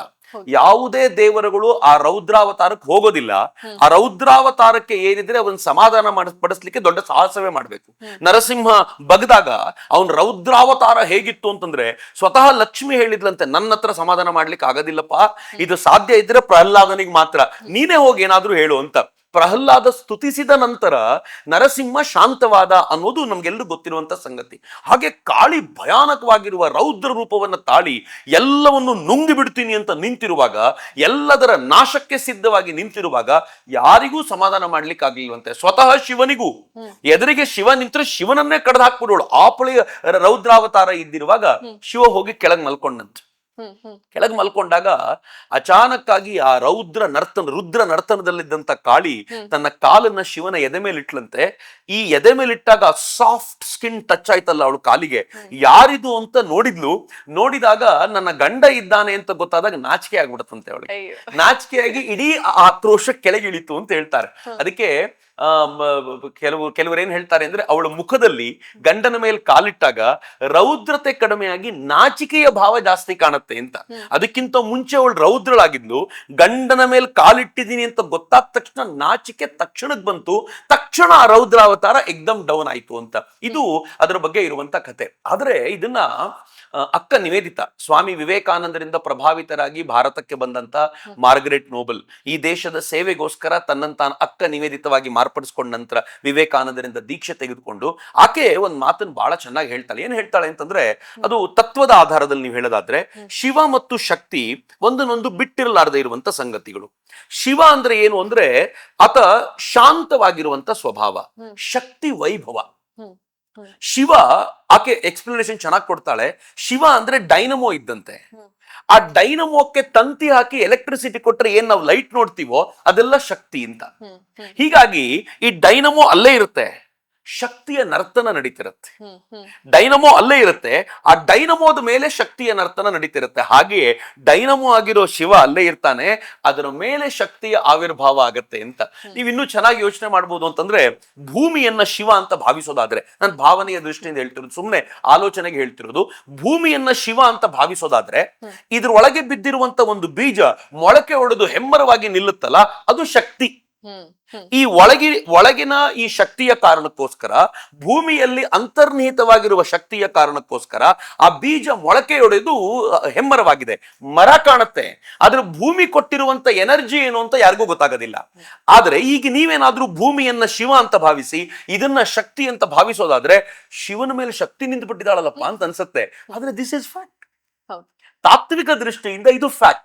ಅದು ಭೂಮಿಯ ಸ್ವರೂಪದಲ್ಲಿ ಅಥವಾ ಶಿವ ಡೈನಮೋ ರೂಪದಲ್ಲಿದ್ದು ಎನರ್ಜಿಯಾಗಿ ಆಕೆ ಹೊರಗೆ ಕಾಣಿಸ್ತಿರ್ತಾಳಲ್ಲ, ನಮ್ಗೆ ಹೊರಗೆ ಕಾಣುವಂತ ಎಲ್ಲ ವೈಭವ, what all U C today, ಅದು ಶಕ್ತಿಯ ವೈಭವ ಅಷ್ಟೇ. ಆದ್ರೆ ಅದರ ಒಳಗಿರುವಂತ ಎನರ್ಜಿ ಯಾವ್ದ್ರಿಂದ ಅಂದ್ರೆ ಶಾಂತವಾಗಿರುವ ಶಿವ ಸ್ವರೂಪದಲ್ಲಿದೆ ಅಂತ. ಅದಕ್ಕೆ ಹೇಳ್ತಾರಲ್ಲ, ಶಕ್ತಿ ಶಾಂತವಾಗಿ ಶಿವನೊಳಗೆ ಸೇರ್ಕೊಂಡ್ಬಿಟ್ರೆ ಶಿವ ಶಾಂತವಾಗಿರ್ತಾನೆ. ಅದೇ ಪ್ರಳಯ. ಪ್ರಳಯ ಅಂದ್ರೆ ಇನ್ನೇನು ಇಲ್ಲ, ಈ ವೈಭವ ಎಲ್ಲ ಶಿವನೊಳಗೆ ಹೋಗಿ ಮರ್ಜ್ ಆಗ್ಬಿಟ್ರೆ ಅದು ಪ್ರಳಯ. ಅಲ್ಲಿಂದ ವಾಪಸ್ ಬಂತು ಅಂತಂದ್ರೆ ಅದು ಸೃಷ್ಟಿ ಅಂತ. ಹೀಗಾಗಿಯೂ ಶಿವ ಸೃಷ್ಟಿ ಮತ್ತು ಲಯ ಎರಡದರ ಕಾರಣ ಅಂತ ಹೇಳ್ತಾರೆ ಅಂತ. ಸರ್, ಶಿವ ಅಂದ ತಕ್ಷಣ ನಮ್ಮ ಪುರಾಣಗಳಲ್ಲಿ ಬೇರೆ ಯಾವ ದೇವರಿಗೂ ಇಲ್ದಿರುವಂತ ಒಂದು ಬ್ಯೂಟಿಫುಲ್ ಕಲ್ಪನೆ ಇದೆ. ನೀವಾಗ್ಲೇ ಹೇಳ್ದಂಗೆನೆ ಒಬ್ಬ ಪರ್ಫೆಕ್ಟ್ ಫ್ಯಾಮಿಲಿ ಮ್ಯಾನ್, ಹೆಂಡತಿ, ಮಕ್ಕಳು, ಮನೆ, ಸಂಸಾರ. ಈ ಶಿವನಿಗೆ ಈ ತರ ಚಿತ್ರಾನೂ ಇದೆ. ಅದೇ ಶಿವ ಸ್ಮಶಾನವಾಸಿ, ಭಸ್ಮ ಎರ್ಚ್ಕೊಳ್ತಾರೆ ಮೈ ಮೇಲೆ, ಎಲ್ಲ ಕಡೆ ಓಡಾಡ್ತಾರೆ ಅಂತ. ಈ ಕಾಂಟ್ರಾಸ್ಟ್ ಹೇಗೆ ಅಂತ? ಶಿವ ಒಂಥರ one of the interesting characters. ನೀವು ಶಿವನ ಫ್ಯಾಮಿಲಿ ಈ ಪರಿಕಲ್ಪನೆ ಒಂದು ಪಕ್ಕಕ್ಕಿಟ್ಟು ಈಗ್ಲೂ ನೋಡಿದ್ರೆ ಶಿವನಿಗೂ ವಿಷ್ಣುವಿಗೂ ಒಂದು ನೇರವಾಗಿರುವಂತ ಡಿಫರೆನ್ಸ್ ಇದೆ. ನೀವು ನಾನು ಈಗಲೇ ಹೇಳೋದು, ಈಗಿನ ಕಾಲಘಟ್ಟದಲ್ಲೂ ನೀವು ಯಾವ್ದಾದ್ರೂ ವಿಷ್ಣು ಕ್ಷೇತ್ರ ಗುರುತಿಸಿ, ಎಲ್ಲ ಹೈ ಕ್ಲಾಸ್ ಕ್ಷೇತ್ರಗಳು. ನೀವು ಅಲ್ಲಿಗೆ ಹೋಗ್ಬೇಕಾದ್ರೆ ಅವನು ಅಲಂಕಾರ ಪ್ರಿಯ, ಅಲಂಕಾರ ಮಾಡ್ತಾರೆ. ಅಲ್ಲಿಗೆ ಹೋಗೋರು ಒಳ್ಳೊಳ್ಳೆ ಬಟ್ಟೆ ತೊಟ್ಕೊಂಡು ಹೋಗ್ತಾರೆ, ಏನ್ ಭರ್ಜರಿಯಾಗಿ ಹೋಗ್ತಾರೆ, ವ್ಯವಸ್ಥೆಗಳು ಬಹಳ ಚೆನ್ನಾಗಿರುತ್ತೆ. ನೀವು ಶಿವಕ್ಷೇತ್ರಕ್ಕೆ ಹೋಗಿ ಅಲ್ಲಿ ಹೆಂಗಿರುತ್ತೆ ಅಂತಂದ್ರೆ, ಬರೋರು ಸರಿಯಾಗಿ ಬಟ್ಟೆ ಹಾಕೊಂಡ್ ಬಂದಿರಲ್ಲ. ಇನ್ಫ್ಯಾಕ್ಟ್ ಇನ್ನೂ ಹೇಳೋದಾದ್ರೆ ನಿರ್ವಾಣಿಗಳಾಗಿ ಬಂದಿರ್ತಾರೆ, ಬಟ್ಟೆ ಬಿಚ್ಚಾಕೊಂಡ್ ಬಂದ್ಬಿಟ್ಟಿರ್ತಾರೆ, ಬೂದಿ ಬಳ್ಕೊಂಡ್ ಬಂದ್ಬಿಟ್ಟಿರ್ತಾರೆ. ಅದೆಲ್ಲೋ ಕಾಡು ಒಳಗೆ ಎಲ್ಲೋ ಇರ್ತಾನೆ, ಅವನನ್ನ ಹತ್ರ ಹೋಗೋದೇ ಕಷ್ಟ, ಆ ತರದ ಸ್ಥಿತಿಯಲ್ಲಿ ಇರ್ತಾನೆ ಶಿವ. ಅಂದ್ರೆ ಶಿವನಿಗೂ ಮತ್ತು ವಿಷ್ಣುವಿಗೂ, ಶಿವ ಅವನು ಅಭಿಷೇಕ ಪ್ರಿಯ ಅಂತಾರೆ, ಇವನು ಅಲಂಕಾರ ಅಲಂಕಾರ ಪ್ರಿಯ ಅಂತ ಕರೀತಾರೆ. ವಿಷ್ಣುವಿನ ಕ್ಷೇತ್ರ ಪೂರ್ತಿ ಒಂಥರ ರಂಗು ರಂಗಾಗಿರುತ್ತೆ, ಶಿವನ ಕ್ಷೇತ್ರ ಪೂರ್ತಿ ಒಂಥರ ಕಾಡು ಕಾಡಾಗಿರುತ್ತೆ. ಅಥವಾ ಇನ್ನೂ ಚೆನ್ನಾಗಿ ಹೇಳ್ಬೋದು ಅಂತಂದ್ರೆ ನಿಮ್ಮನ್ನ ಅಂತರ್ಮುಖಿಯಾಗಿಸುವಂತ ಪ್ರಯತ್ನ ಮಾಡುತ್ತೆ. ವಿಷ್ಣುವಿನ ಕ್ಷೇತ್ರಗಳು ನಿಮ್ಮನ್ನ ಬಹಿರ್ಮುಖಿಯಾಗಿಸುತ್ತೆ, ನೀವು ಹೆಚ್ಚು ಹೆಚ್ಚು ಇನ್ವಾಲ್ವ್ ಆಗುವಂತೆ ಮಾಡುತ್ತೆ. ವಿಷ್ಣು ಒಂಥರ ಎಕ್ಸ್ಪೆಂಡಿಚರ್ ಓರಿಯೆಂಟೆಡ್, ಶಿವ ಒಂಥರ ಕನ್ಸರ್ವೇಟಿವ್ ಮೋಡಲ್ ಇರುವಂತವನು. ಇವೆರಡು ಕಾಂಟ್ರಾಸ್ಟ್ ಆಗಿರುವಂತದ್ದು. ಈ ಆಧಾರದ ಮೇಲೆ ನೀವು ಶಿವನನ್ನ ಈಗ ಆಲೋಚನೆ ಮಾಡೋದಾದ್ರೆ, ಅವನು ಫ್ಯಾಮಿಲಿಯಲ್ಲಿ ಇರ್ತಾನೆ. ಆ ಫ್ಯಾಮಿಲಿ ಎಂತ ಕಾಂಟ್ರಾಸ್ಟ್, ಗಂಡ ಹೆಂಡತಿ ಇಬ್ರು ಇದ್ದಾರೆ. ಶಿವನ ಕುತ್ತಿಗೆಗೆ ಇವನಿದ್ದಾನೆ, ಯಾರು ನಾಗ ಇದ್ದಾನೆ, ಆದ್ರೆ ಅವರ ಮಗನ ವಾಹನ ಇಲಿ, ಒಬ್ರಿಗೊಬ್ರಿಗೂ ಆಗೋದಿಲ್ಲ. ಶಿವನ ವಾಹನ ನಂದಿ, ಅವನ ಹೆಂಡತಿಯ ವಾಹನ ಸಿಂಹ. ಸೊ ಒಬ್ರಿಗೊಬ್ರಿಗೂ ಆಗೋದಿಲ್ಲ. ಬಟ್ ಅವನ ಫ್ಯಾಮಿಲಿಯಲ್ಲಿ ಎಲ್ಲರೂ ಎಷ್ಟು ಚೆನ್ನಾಗಿ ಕೂತು ಬಿಟ್ಟಿದ್ದಾರೆ ಅಂತಂದ್ರೆ ಎಲ್ಲರೂ ಒಂದ್ ಕಡೆ ಸೇರ್ತಾರೆ ಅಂತ. ಯಾವಾಗ ಮನುಷ್ಯ ಹೊರಗಡೆಯ ಚಿಂತನೆಯನ್ನು ಬಿಟ್ಟು ಅಂತರ್ಮುಖಿಯಾಗಿರುವಂತ ಚಿಂತನೆಗಳಿಗೆ ಅವನು ಇಳಿತಾನೋ, ಆಗ ಒಂದು ಶಾಂತವಾಗಿರುವಂತ ವಾತಾವರಣ ನಿರ್ಮಾಣ ಆಗತ್ತೆ ಅಂತ. ಇಂಥ ಶಿವ ಅವನು ನಮಗೊಂದು ಸಂದೇಶವನ್ನು ಏನ್ ಕೊಡ್ತಾನೆ ಅಂತಂದ್ರೆ, ನೀವು ಎಷ್ಟು ಹೊರಗಿನ ಲೋಕಕ್ಕೆ ಮರುಳಾಗ್ತಾ ಹೋಗ್ತಿರೋ ಅಷ್ಟು ಅಂತರಂಗದಲ್ಲಿರುವಂತ ಆನಂದವನ್ನ ಕಳ್ಕೊಳ್ತಾ ಹೋಗ್ತೀರಾ ಅಂತ. ಹೀಗಾಗಿ ಶಿವ ಏನ್ ಮಾಡ್ತಾನೆ, ಅವನು ಸ್ಮಶಾನವಾಸಿ ಆಗ್ತಾನೆ, ಬೂದಿಯನ್ನ ಬಳ್ಕೊಳ್ತಾನೆ. ಅವನು ಯಾವಾಗ್ಲೂ ಸ್ಮಶಾನದಲ್ಲಿ ತಿರುಗಾಡ್ತಾ ಇರುವಂತ ಆ ವಾತಾವರಣವನ್ನು ಕೊಟ್ಟು, ಅಲ್ಟಿಮೇಟ್ ಟ್ರೂತ್ ಇದೆ, ನಾಳೆ ನಾನು ನೀವು ಹೋಗ್ಬೇಕಾಗಿರೋದು ಅಲ್ಲಿಗೆ, ನಾಳೆ ನಾನು ನೀವು ಕೊನೆಯ ಉಸಿರನ್ನ ಎಳೆದ ನಂತರ ಇರಬೇಕಾಗಿರೋದು ಅಲ್ಲಿಯೇ. ಹೀಗಿರುವಾಗ ನಿನ್ನ ಬದುಕನ್ನ ಚೆನ್ನಾಗಿ ನಡೆಸುವಂತ ಶಿವ ಒಂದು ಸಂದೇಶ ಕೊಡೋದಿದೆಯಲ್ಲ, ಒಂದು ಬದುಕನ್ನ ಚೆನ್ನಾಗಿ ನಡೆಸ್ತಾ ಆ ಒಂದು ಅದ್ಭುತವಾಗಿರುವಂತ ಫ್ಯಾಮಿಲಿಯಲ್ಲಿ ಬದುಕಿದ್ದಾನೆ. ಎರಡನೇದು, ಈ ಅದ್ಭುತವಾಗಿರುವ ಫ್ಯಾಮಿಲಿ ಇರಬೇಕು ಅಂತಂದ್ರೆ ನೀನ್ ಎಲ್ಲದರಿಂದಲೂ ಮುಕ್ತವಾಗಿರುವಂತ ಮನೋಭಾವನೆಯನ್ನ ಇಟ್ಕೊಂಡಾಗ ಮಾತ್ರ ನಿನ್ನ ಫ್ಯಾಮಿಲಿಯಲ್ಲಿ ನೆಮ್ಮದಿ ಇರ್ಲಿಕ್ಕೆ ಸಾಧ್ಯ ಅಂತ ಕೂಡ ಹೇಳ್ತಾನೆ ಅಂತ. ಹೀಗಾಗಿ ಈ ಕಾಂಟ್ರಾಸ್ಟ್ ಒಂದು ದೊಡ್ಡ ಸಂದೇಶವನ್ನು ಕೊಡುತ್ತೆ ಅಂತ ನನಗೆ ಅನ್ಸುತ್ತೆ. Beautiful sir. ಶಿವ ತಾಂಡವ ಅಂದ್ರೆ ಏನು? ಶಿವ ನಟರಾಜನಾಗಿದ್ದು ಹೇಗೆ ಅಂತ? ತಾಂಡವ ಅನ್ನೋದು ಆಮ್, ಅದು ತಂಡು ಮುನಿಗೆ ಶಿವ ಕೊಟ್ಟಂತ ಸಂದೇಶಗಳು ಅಂತ ಕೂಡ ಹೇಳ್ತಾರೆ, ಒನ್ ಪಾರ್ಟ್. ಬಟ್ ತಾಂಡವ ಅನ್ನೋದು ಒಂದು ನೃತ್ಯ. ಅದು ಆ ನೃತ್ಯ ಹೇಗೆ ಅಂತಂದ್ರೆ, ಅದು ಆನಂದ ತಾಂಡವೂ ಇದೆ, ಮತ್ತು ಅದು ರೌದ್ರವಾಗಿರುವಂತ ತಾಂಡವೂ ಇದೆ. ಆನಂದ ತಾಂಡವ ಅಂತಂದ ತುಂಬಾ ಖುಷಿಯಾದಾಗ ಶಿವ ಕುಣಿತಾನಲ್ಲ, ಅದು ಆನಂದ ತಾಂಡವ. ಮತ್ತು ತುಂಬಾ ಆಕ್ರೋಶಗೊಂಡ ಕುಣಿತಾನಲ್ಲ, ಅದು ರೌದ್ರ ತಾಂಡವ. ಹೀಗಾಗಿ ತಾಂಡವ ನೃತ್ಯ ಅಂತ ಬಳಸುವಾಗ ಎರಡೂ ಕಡೆಗಳಲ್ಲಿ ಬಳಸ್ತಾರೆ. ಈಗ ಕರೋನಾ ತಾಂಡವ ನೃತ್ಯವನ್ನ ನಡೆಸಿಬಿಡ್ತು ಅಂತಂದ್ರೆ ಲಯಕಾರಿಯಾಗಿ ನಿಲ್ತು ಅಂತ. ಎಟ್ ದ ಸೇಮ್ ಟೈಮ್ ಇವತ್ತು ಭಾರತದಲ್ಲಿ ಧರ್ಮದ ತಾಂಡವ ನೃತ್ಯ ನಡೀತಾ ಇದೆ ಅಂತಂದ್ರೆ ಅದು ವಿನಾಶಕ್ಕೋಸ್ಕರ ಅಲ್ಲ, ಅದು ಒಳಿತಿಗೋಸ್ಕರ ನಡೀತಾ ಇದೆ ಅಂತ. ಈ ತರದ ತಾಂಡವ ಶಿವನದ್ದು. ಸದ್ಗುರು ತುಂಬಾ ಚೆನ್ನಾಗಿ ಹೇಳ್ತಾರೆ ಒಂದ್ ಕಡೆ. ಅವ್ರೇನ್ ಹೇಳ್ತಾರೆ ಅಂತಂದ್ರೆ, ಭಾರತದಲ್ಲಿ ನೃತ್ಯ ಬರದೇ ಇರುವಂತ ದೇವರು ದೇವರೇ ಅಲ್ಲ ಅಂತ. ಇಟ್ಸ್ ವೆರಿ ಇಂಟ್ರೆಸ್ಟಿಂಗ್ ಪಾಯಿಂಟ್ ಈ ಮೇಕ್ಸ್. ನಾನು ಅನಂತರ ತುಂಬಾ ಯೋಚನೆ ಮಾಡ್ತಿದ್ದೆ, ಯಾವ ದೇವರಿಗೆ ಡ್ಯಾನ್ಸ್ ಬರಲ್ಲ ಹೇಳಿ? ಎಲ್ಲ ದೇವರಿಗೂ ಡ್ಯಾನ್ಸ್ ಬರುತ್ತೆ, ಆದ್ರೆ ಶಿವನನ್ನ ಮಾತ್ರ ನಟ ರಾಜ ಅಂತ ಕರೀತಾರೆ. ಇನ್ಫ್ಯಾಕ್ಟ್ ನೀವು ಹಾಗೆ ನೋಡೋದಾದ್ರೆ ವಿಷ್ಣು ಏನ್ ಕಡಿಮೆ ಡ್ಯಾನ್ಸರ್ ಅಲ್ಲ. ನೀವು ಮೋಹಿನಿಯ ಸ್ವರೂಪ ತೆಗೆದುಕೊಂಡಾಗ ಡ್ಯಾನ್ಸ್ ಮಾಡ್ತಾನೆ ಆ ಭಸ್ಮಾಸುರನನ್ನ ಕೊಲ್ಲಲಿಕ್ಕೆ ಸಾಧ್ಯವಾಗಿದ್ದು ಅದರ ಮೂಲಕವೇ. ಸೊ ಡ್ಯಾನ್ಸ್ ಎಲ್ರಿಗೂ ಬರುತ್ತೆ, ಎಲ್ಲ ದೇವರಿಗೂ ಬರುತ್ತೆ. ಆದ್ರೆ ಶಿವನನ್ನ ನಾವು ವಿಶೇಷವಾಗಿ ನಟರಾಜ ಅಂತ ಗುರುತಿಸ್ತೀವಿ. ಯಾಕೆ ಅಂತಂದ್ರೆ ಶಿವ ಸೃಷ್ಟಿಯ ಡ್ಯಾನ್ಸ್ ಮಾಡಿದವನು, ಸೃಷ್ಟಿಯನ್ನ ಪರಿಪಾಲಿಸುವಂತ ಡ್ಯಾನ್ಸ್ ನಿರಂತರವಾಗಿ ನಡೆಯುತ್ತೆ ಅಂತ. ನೀವು ಗಮನಿಸಿದ್ರೆ ಇತ್ತೀಚೆಗೆ ಸೈನ್ಸ್ ಕೂಡ ಡ್ಯಾನ್ಸ್ ಅನ್ನ ತುಂಬಾ ಬಳಸ್ಲಿಕ್ಕೆ ಶುರು ಮಾಡುತ್ತೆ. ನೀವು ಒಂದು ಫ್ರಿಜೋತ್ ಕಾಪ್ರಾ ಅಂತ ಒಬ್ಬ ಫಿಸಿಸಿಸ್ಟ್, ಫಿಸಿಕ್ಸ್ ನ ವಿಚಾರದಲ್ಲಿ ತುಂಬಾ ದೊಡ್ಡ ಸಾಧನೆ ಮಾಡಿರುವಂತ ಒಬ್ಬ ಸೈಂಟಿಸ್ಟ್, ಅವರು ಕಾಸ್ಮಿಕ್ ಡ್ಯಾನ್ಸ್ ನ ಕುರಿತಂತೆ ತುಂಬಾ ಮಾತಾಡ್ತಾರೆ. ದ ಡ್ಯಾನ್ಸ್ ಆಫ್ ಶಿವ ಅಂತಾನೆ ಒಂದು ಪುಸ್ತಕ ಬರೆದಿದ್ದಾರೆ. ಆ ಡ್ಯಾನ್ಸ್ ಆಫ್ ಶಿವನ he connects it to cosmic dance. ನೀವು ನಟರಾಜ ಅಂತ ಶಿವನನ್ನ ಕರೆಯುವಾಗ ಅವನು ಎಲ್ಲರಿಗಿಂತಲೂ ಮೊದಲು ಈ ಡ್ಯಾನ್ಸ್ ಅನ್ನು ಶುರು ಮಾಡಿದವನು ಅಂತ. ನೀವು ನಟರಾಜನ ಭಂಗಿ ನೋಡಿ, ಚಿದಂಬರದಲ್ಲಿ ಇದೆಯಲ್ಲ ಆ ನಟರಾಜನ ಭಂಗಿ, ಅದು ಹೇಗಿದೆ ಅಂತಂದ್ರೆ ಅವನೊಂದು ಬ್ಯಾಲೆನ್ಸ್ಡ್ ಪಾಸ್ಚರ್ ಅಲ್ಲಿ ಇದ್ದಾನೆ. ಒಂದು ಕಾಲು ಹೋಗಿ ನಿಂತ್ಕೊಳ್ಳುತ್ತೆ, ಅದನ್ನ ನೋಡಿದ್ರೆ ಒಂದು ಷಟ್ಕೋನದ ಆಕೃತಿಯಲ್ಲಿ ನಿಂತಿರೋದು ಬ್ಯಾಲೆನ್ಸ್ಡ್ ಪೋಸ್ಚರ್. ಅನಂತರ ಅದ್ರ ಸುತ್ತಲೂ ಒಂದು ಸರ್ಕಲ್ ಇದೆ. ಈ ಸರ್ಕಲ್ ಇಲ್ಲದ ನಟರಾಜನ ಭಂಗಿ ಇಲ್ಲ. ಯಾಕೆ ಸರ್ಕಲ್ ಅಂತಂದ್ರೆ ಅದು ಸೃಷ್ಟಿಯ ಸರ್ಕಲ್ ಅಂತ. ಈ ಸೃಷ್ಟಿಯ ಸರ್ಕಲ್ ಅನ್ನ ಮಧ್ಯ ನಿಂತು ಬ್ಯಾಲೆನ್ಸ್ ಮಾಡ್ತಾ ಇರೋನು ಶಿವ ಅಂತ. ಈ ಡ್ಯಾನ್ಸ್ ಅನ್ನೋದು ಎಷ್ಟು ಚೆನ್ನಾಗಿರತ್ತೆ ಅಂತಂದ್ರೆ, ಸುಮ್ಮನೆ ಹೀಗೆ ನೋಡಿದ್ರೆ it's simple dance, it's simply a dance. Hmm. ನಮಗೇನು ಗೊತ್ತಾಗೋದಿಲ್ಲ, ಸ್ವಲ್ಪ ಕುಣಿತಾ ಇರ್ಬೋದು, ಏನೋ ಅನ್ನಿಸ್ತಾ ಇರ್ಬೋದು ಅಂತ. ಬಟ್ ಯಾರಿಗ್ ಗೊತ್ತಿದ್ಯೋ ಅವ್ರಿಗೆ ಗೊತ್ತಾಗುತ್ತೆ ಅಲ್ಲೊಂದು ರಿದಮ್ ಇದೆ ಅಂತ. ಹ್ಮ್. ತಾಳಕ್ಕೆ ತಕ್ಕಂತೆ ಕುಣಿತಿದ್ದಾರೆ, ಆ ಸಂಗೀತದ ಭಾವಕ್ಕೆ ತಕ್ಕಂತೆ ಅವ್ರು ಕುಣಿತಾ ಇದ್ದಾರೆ, ಪ್ರತಿಯೊಂದಕ್ಕೂ ಕನೆಕ್ಷನ್ ಇದೆ ಅಂತ. ಹ್ಮ್. ಈ ಸೃಷ್ಟಿಯಲ್ಲಿ ಕನೆಕ್ಷನ್ ಇಲ್ಲದ ಯಾವುದೂ ಇಲ್ಲ. ಹ್ಮ್. ಹ್ಮ್. ಸೊ ಬಿಲೀವ್ ಮೀ, ನಾನಂತೂ ಬಿಲೀವ್ ಮಾಡ್ತೀನಿ. ಇವತ್ ನಾನ್ ನಿನ್ ಜೊತೆ ಪಾಡ್ಕಾಸ್ಟ್ ಕೂತಿದ್ದೀನಿ ಅಂತಂದ್ರೆ ಅನ್ಕನೆಕ್ಟೆಡ್ ಆಗಲ್ಲ, ಹೌದು. There is some connection. ಅಕಸ್ಮಾತ್ ಈ ಕನೆಕ್ಷನ್ ಇಲ್ಲದೆ ಹೋಗಿದ್ದಿದ್ರೆ, ಆ ಆ ಆ ಅದು ತಾಳದ, ಲಯದ, ಭಾವದ ಈ ಕನೆಕ್ಷನ್ಗಳು ಇಲ್ಲದೆ ಹೋಗಿದ್ದಿದ್ರೆ ಹಿಂಗ್ ಸೇರ್ಲಿಕ್ಕೆ ಸಾಧ್ಯವೇ ಇಲ್ಲ. ನಿಜ. ಸೊ ಜಗತ್ತಲ್ಲಿ ಏನು ನಡೆಯುತ್ತಲ್ಲ ಪ್ರತಿಯೊಂದು ಕೂಡ ಅದು ಒಂದಕ್ಕೊಂದು ಕನೆಕ್ಟೆಡ್ ಆಗಿದೆ. ಮೊದಲು ಜಗತ್ತೆಲ್ಲ ಇದನ್ನ ಆಕ್ಸಿಡೆಂಟಲ್ ಅಂತ ಕರಿತಾ ಇತ್ತು, ಸೈಂಟಿಸ್ಟ್ಗಳು ಇದನ್ನ ಆಕ್ಸಿಡೆಂಟಲ್ ಅಂತ ಕರಿತಾ ಇದ್ರು. ಇತ್ತೀಚೆಗೆ ಅವ್ರಿಗೆ ಅನ್ನಿಸ್ತಿದೆ nothing is accidental in the world. Hmm. Hmm. ಪ್ರತಿಯೊಂದು ಕೂಡ ಕನೆಕ್ಟೆಡ್. ನಮ್ಗೆ ಆ ಕನೆಕ್ಷನ್ ಏನು ಅಂತ ಗೊತ್ತಾಗದೇ ಇರಬಹುದು, ಬಟ್ ಕನೆಕ್ಟೆಡ್ ಅಂತ ಇದನ್ನ ಎಲ್ಲರೂ ಒಪ್ಕೊಳ್ಳಿಕ್ ಶುರು ಮಾಡಿದ್ದಾರೆ. ಅದಕ್ಕೆ ಜಗತ್ತಿನ ದೊಡ್ಡ ದೊಡ್ಡ ವಿಜ್ಞಾನಿಗಳು ಕೂಡ ಈ ನಟರಾಜನ ಕುರಿತಂತೆ ಬಹಳ ವಿಶೇಷವಾದ ಆಸ್ಥೆ ವಹಿಸ್ತಾ ಇದ್ದಾರೆ. ಏನಿದೆ ಇದರೊಳಗೆ ಆ ತರದ ಮಹತ್ವ ಅಂತ. ನಿಮ್ಗೆ ಆಶ್ಚರ್ಯ ಅನ್ಸುತ್ತೆ ಹೇಳಿದ್ರೆ, ಈ ದೇಶದಲ್ಲಿ ಮಾತನಾಡುವಾಗ ಇದನ್ನೆಲ್ಲ ಅಡುಗುಲಜ್ಜಿ ಕಥೆ ಅಂತ ಕೆಲವರು ಹೇಳ್ಬೋದೇನೋ, ಆದ್ರೆ ಸ್ವಿಟ್ಜರ್ಲೆಂಡ್ ನಲ್ಲಿ ಒಂದು ಫಿಸಿಕ್ಸ್ ಲ್ಯಾಬೊರೇಟರಿ ಇದೆ, CERN ಅಂತ, ವರ್ಲ್ಡ್ ಕ್ಲಾಸ್ ಲ್ಯಾಬೊರೇಟರಿ ಅದು. ಆ ಲ್ಯಾಬೊರೇಟರಿಯ ಹೊರಗಡೆ ಯಾರ ಸ್ಟ್ಯಾಚ್ಯೂ ಇದೆ ಗೊತ್ತಾ? ನಟರಾಜನ ಸ್ಟ್ಯಾಚ್ಯೂ ಇದೆ. ಓಕೆ. ಅವರು ಆ ನಟರಾಜನ ಸ್ಟ್ಯಾಚ್ಯೂ ಇಟ್ಕೊಂಡು ಅದ್ರ ಬಗ್ಗೆ ಮಾತನಾಡುವಾಗ ಬಹಳ ಹೆಮ್ಮೆಯಿಂದ ಹೇಳ್ತಾರೆ, ಯಾವ ಫಿಸಿಕ್ಸ್ ಏನನ್ನ ಇವತ್ತು ಹುಡುಕಾಟ ನಡೆಸುವಂತ ಪ್ರಯತ್ನ ಮಾಡ್ತಿದ್ಯೋ ಅದು ನಟರಾಜನ ಸ್ವರೂಪದಲ್ಲಿ ಆಗಲೇ ಅನಾವರಣಗೊಂಡಿದೆ ಅಂತ.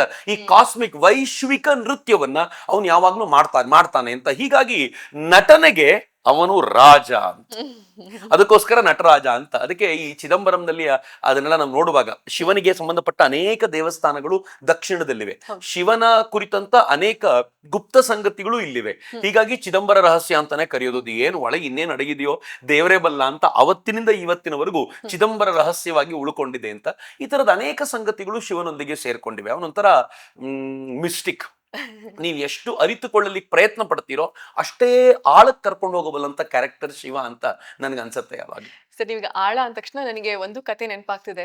ಜ್ಯೋತಿರ್ಲಿಂಗ ಪ್ರಕಟವಾಗಿದ್ದ ಕತೆ ಸಾಮಾನ್ಯವಾಗೆಲ್ಲ ಹೇಳ್ತಾರೆ, ಮಹಾಶಿವರಾತ್ರಿಗೆ ಸಂಬಂಧಪಟ್ಟಂಗೆ ಈ ಒಂದು ಕತೆ ಇದೆ ಅಂತ. ಆ ಕಥೆನ ನಮ್ಗೆ ತಿಳಿಸ್ಕೊಡೋದಾದ್ರೆ. ಲಿಂಗ ಸ್ವರೂಪದ ಕುರಿತಂತೆ ಆ ಕಥೆ ಹೇಳ್ತಾರೆ. ನಾನು ನಿಮ್ಗೆ ಲಿಂಗದ ಬಗ್ಗೆ ನೀವು ಕೇಳಿದಾಗ ನಾನು 2 ಮೇಜರ್ ಸಂಗತಿಗಳನ್ನ ಮಾತನಾಡಿದ್ನಲ್ಲ.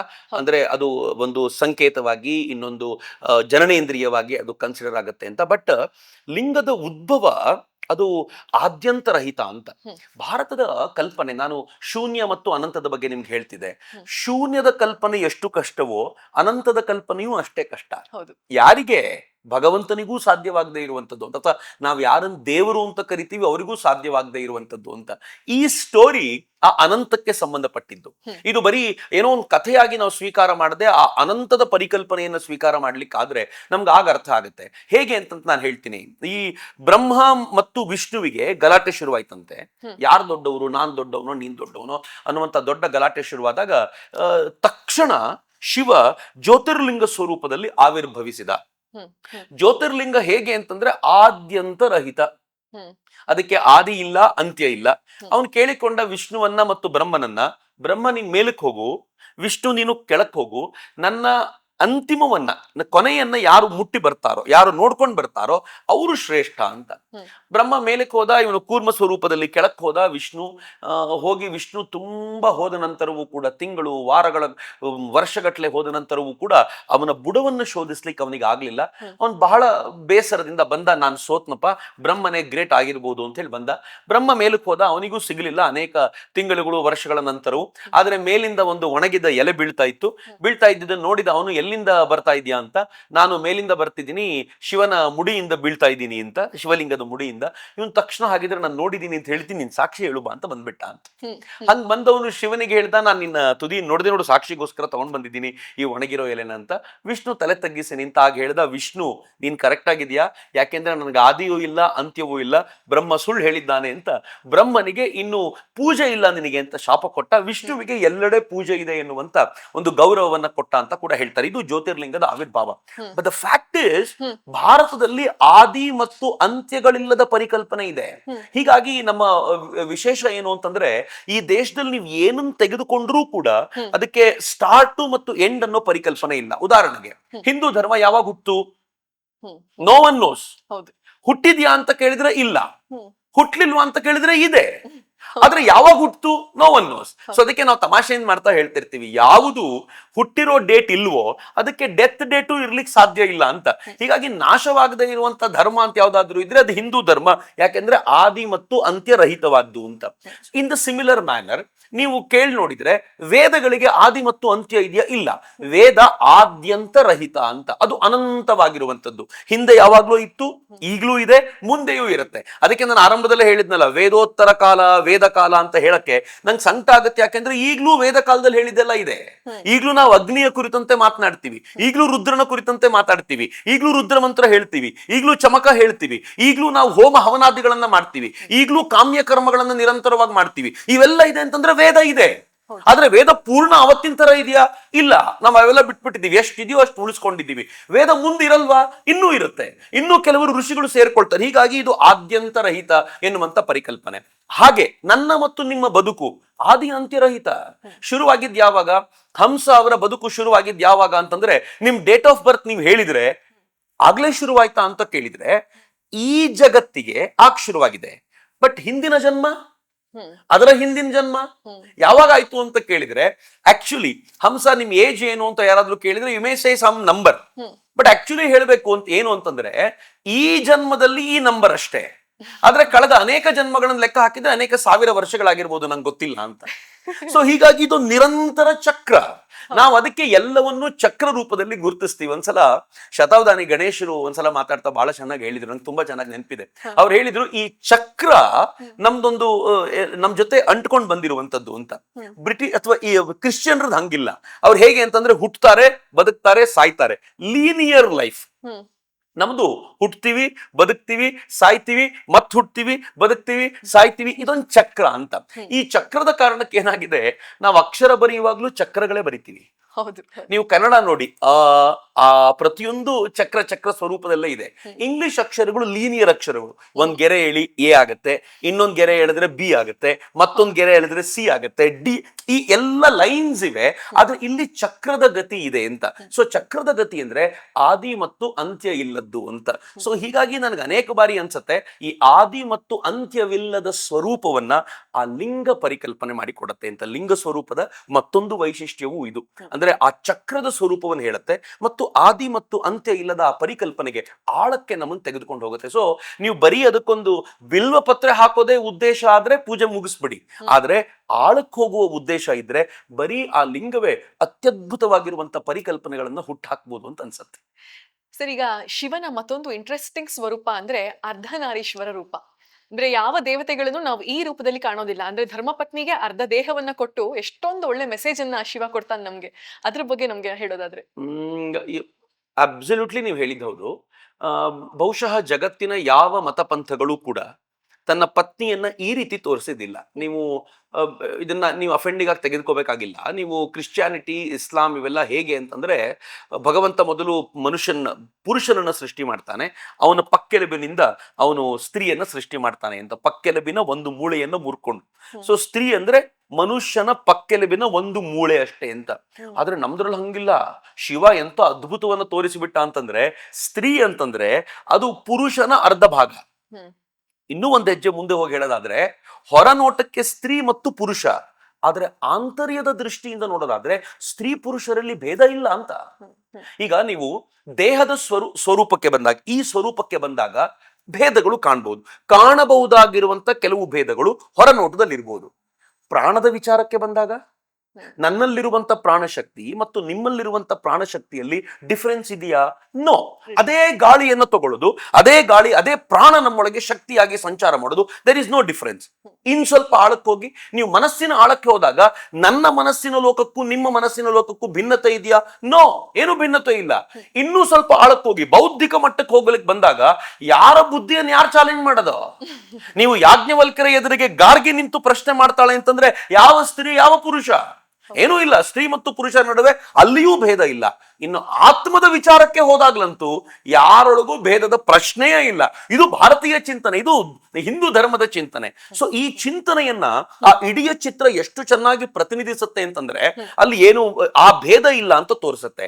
ಇನ್ ಎರಡನೇದೇನು ಅಂತಂದ್ರೆ, ಅದು ಪುರಾಣಗಳಲ್ಲಿ ಕತೆ ಹೇಳ್ತಾರಲ್ಲ, ಬ್ರಹ್ಮನಿಗೆ ಸೃಷ್ಟಿ ಹೇಗ್ ಮಾಡ್ಬೇಕು, ಈಗ ಸೃಷ್ಟಿ ಆಗಬೇಕು ಅನ್ನುವಂತ ಆ ಕೆಲಸವನ್ನು ಅವನಿಗೆ ಕೊಟ್ಟಾಗ ಹೇಗ್ ಮಾಡ್ಬೇಕು ಅಂತಂದಾಗ ತಾನೇ ಎರಡಾಗಿ ನಿಂತ್ಕೊಂಡು ತೋರಿಸಿಕೊಂಡಂತ ಶಿವ ಹೀಗೆ ಗಂಡು ಹೆಣ್ಣಿನ ಸಮಾಗಮದಿಂದ ಸೃಷ್ಟಿ ನಡೆಯುತ್ತೆ, ಸೃಷ್ಟಿ ಕಾರ್ಯ ನೀನು ನಡೆಸು ಹೀಗೆ ಅಂತ ಹೇಳಿ ಹೀಗ್ ಮಾಡ್ಬೇಕು ಅಂತ ತೋರಿಸಿಕೊಟ್ಟ ಅಂತ ಕೂಡ ಹೇಳ್ತಾರೆ. ಬಟ್ ಎಲ್ಲಕ್ಕಿಂತ ಹೆಚ್ಚಿನ ಸಂಗತಿ ಏನು ಅಂತಂದ್ರೆ, ಈ ಅಭೇದವನ್ನ, ಸಿಂಗ್ಯುಲಾರಿಟಿಯನ್ನ, ಏಕತೆಯನ್ನ ತೋರಿಸುವಂತ ಚಿಂತನೆ ಇದೆಯಲ್ಲ, ಅದು ಶಿವ ಅರ್ಧನಾರೀಶ್ವರ ರೂಪದಲ್ಲಿ ಮಾಡಿಕೊಟ್ಟ ಅಂತ.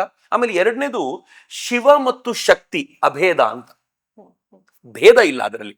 ಡೈನಮೋ ಮತ್ತು ಅದರಿಂದ ಹೊರಗೆ ಬಂದಿರುವಂತ ಈ ಎಲ್ಲ ಲೈಟ್ಸ್, ನಾವೇನಾದ್ರೂ ಈ ಲೈಟ್ ಬೇರೆ ಡೈನಮೋ ಬೇರೆ, ಅಥವಾ ಈ ಲೈಟ್ ಬೇರೆ ಎಲೆಕ್ಟ್ರಿಸಿಟಿ ಬೇರೆ ಅಂತ ಹೇಳಲಿಕ್ಕೆ ಆಗೋದಿಲ್ಲ. ಎಲೆಕ್ಟ್ರಿಸಿಟಿ ನಿಮ್ ಕಣ್ಣಿಗೆ ಕಾಣದೇ ಇರಬಹುದು, ಅದು ಬಲ್ಬಿನ ಮೂಲಕ ಹರಿಯುವಾಗ ಕಾಣುತ್ತೆ.